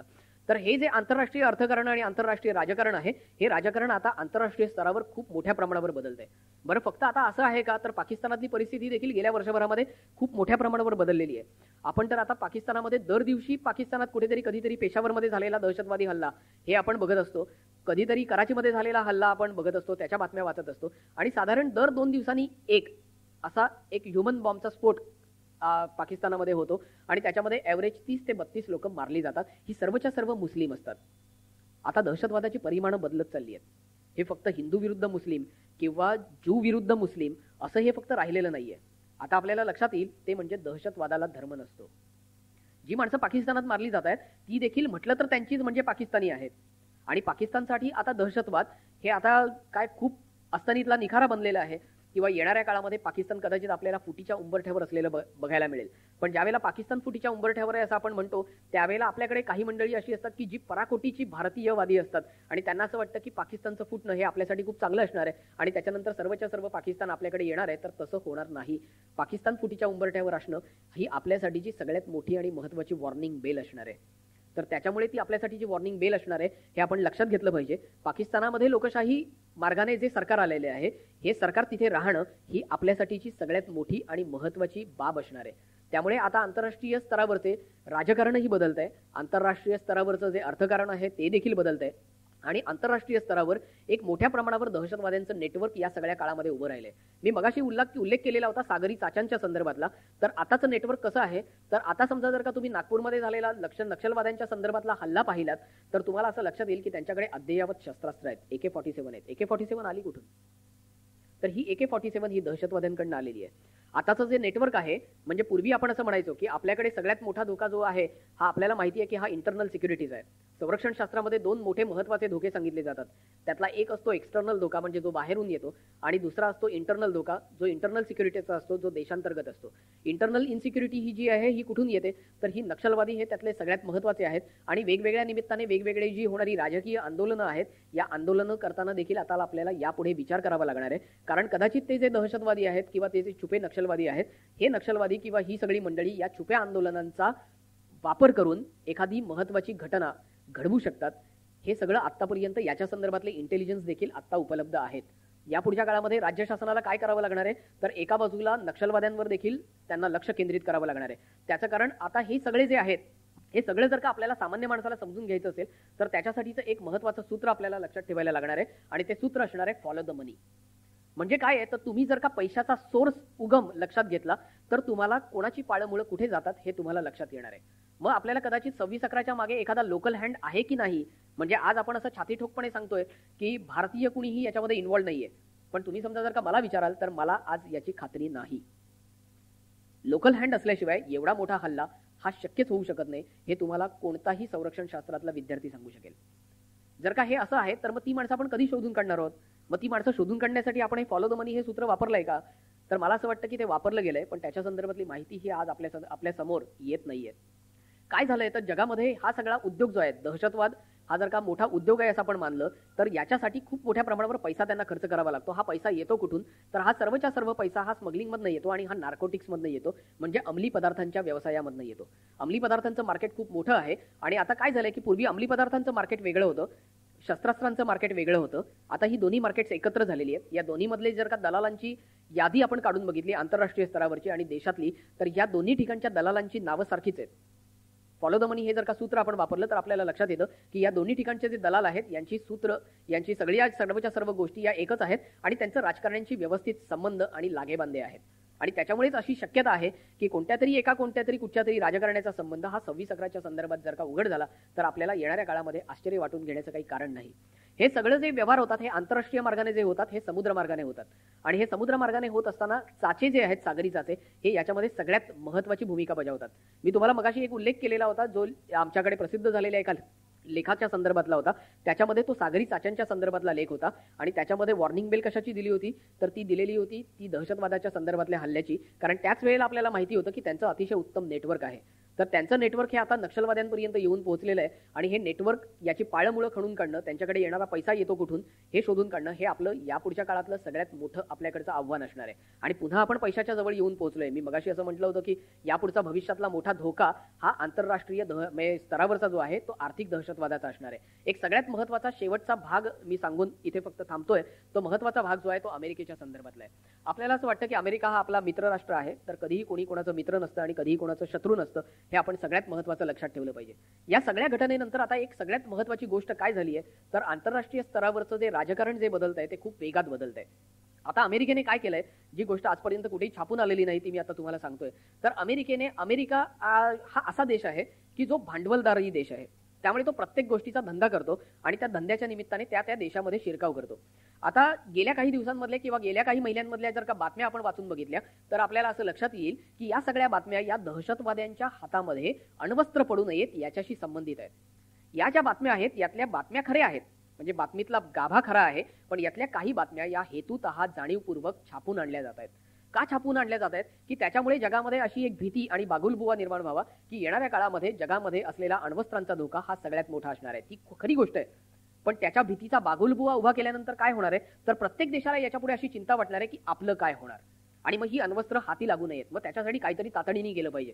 बरं, आपण तातडीने काहीतरी करायचं म्हणजे काहीतरी आपल्याला यंत्रणा कामी लावायला पाहिजे, त्याच्यासाठी पैसे पाहिजेत किंवा आणखीन काहीतरी पाहिजे. मग अमेरिकेसारखा देश समोर येतो आणि तो असं म्हणतो, ठीक आहे आम्ही मदत करतो. काय मदत करणार तुम्हाला, तर हे अण्वस्त्र जी आहेत ती अण्वस्त्र येणार कुठून आहेत, तर अण्वस्त्र आपल्याला कुठूनही विमानातनं येणार नाहीयेत किंवा आणखीन कुठून येणार नाहीत. तर अण्वस्त्र जी प्रामुख्याने आणली जाण्याची शक्यता आहे, ही शक्यता ही सागरी मार्गाने येणार आहेत. मग सागरी मार्गाने प्रचंड मोठे कंटेनर्स एकाच वेळेला इकडून तिकडे जात असतात, तिकडून इकडे येत असतात. एकाच वेळेला जगामध्ये कुठेही जाणाऱ्या कंटेनरची संख्या जी आहे ती काही अब्जांमध्ये असते. मग एवढे कंटेनर्स तुम्ही शोधणार कसे, तर मग अमेरिकेने असं केलंय की अमेरिकेने युनायटेड नेशन्सला कामाला लावलंय, कारण ते बलाढ्य राष्ट्र आहे. ते काही करू शकतं. त्याच्यामुळे त्यांनी त्यांना कामाला लावलेलं आहे आणि त्यांनी असं सांगितलं की आपण आता जगभरातल्या सर्व देशांच्या सोबत एक करार करूयात.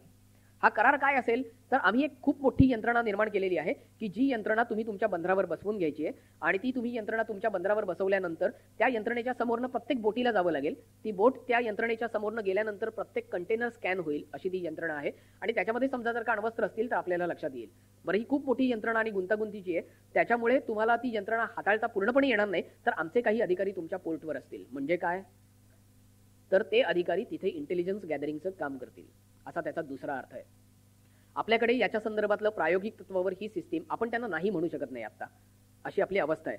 त्याचं कारण अमेरिकेच्या हातात भरपूर मोठं अर्थकारण आहे आणि अमेरिकेने ठरवलं तर त्यांना आपली अडचण करता येणं शक्य आहे.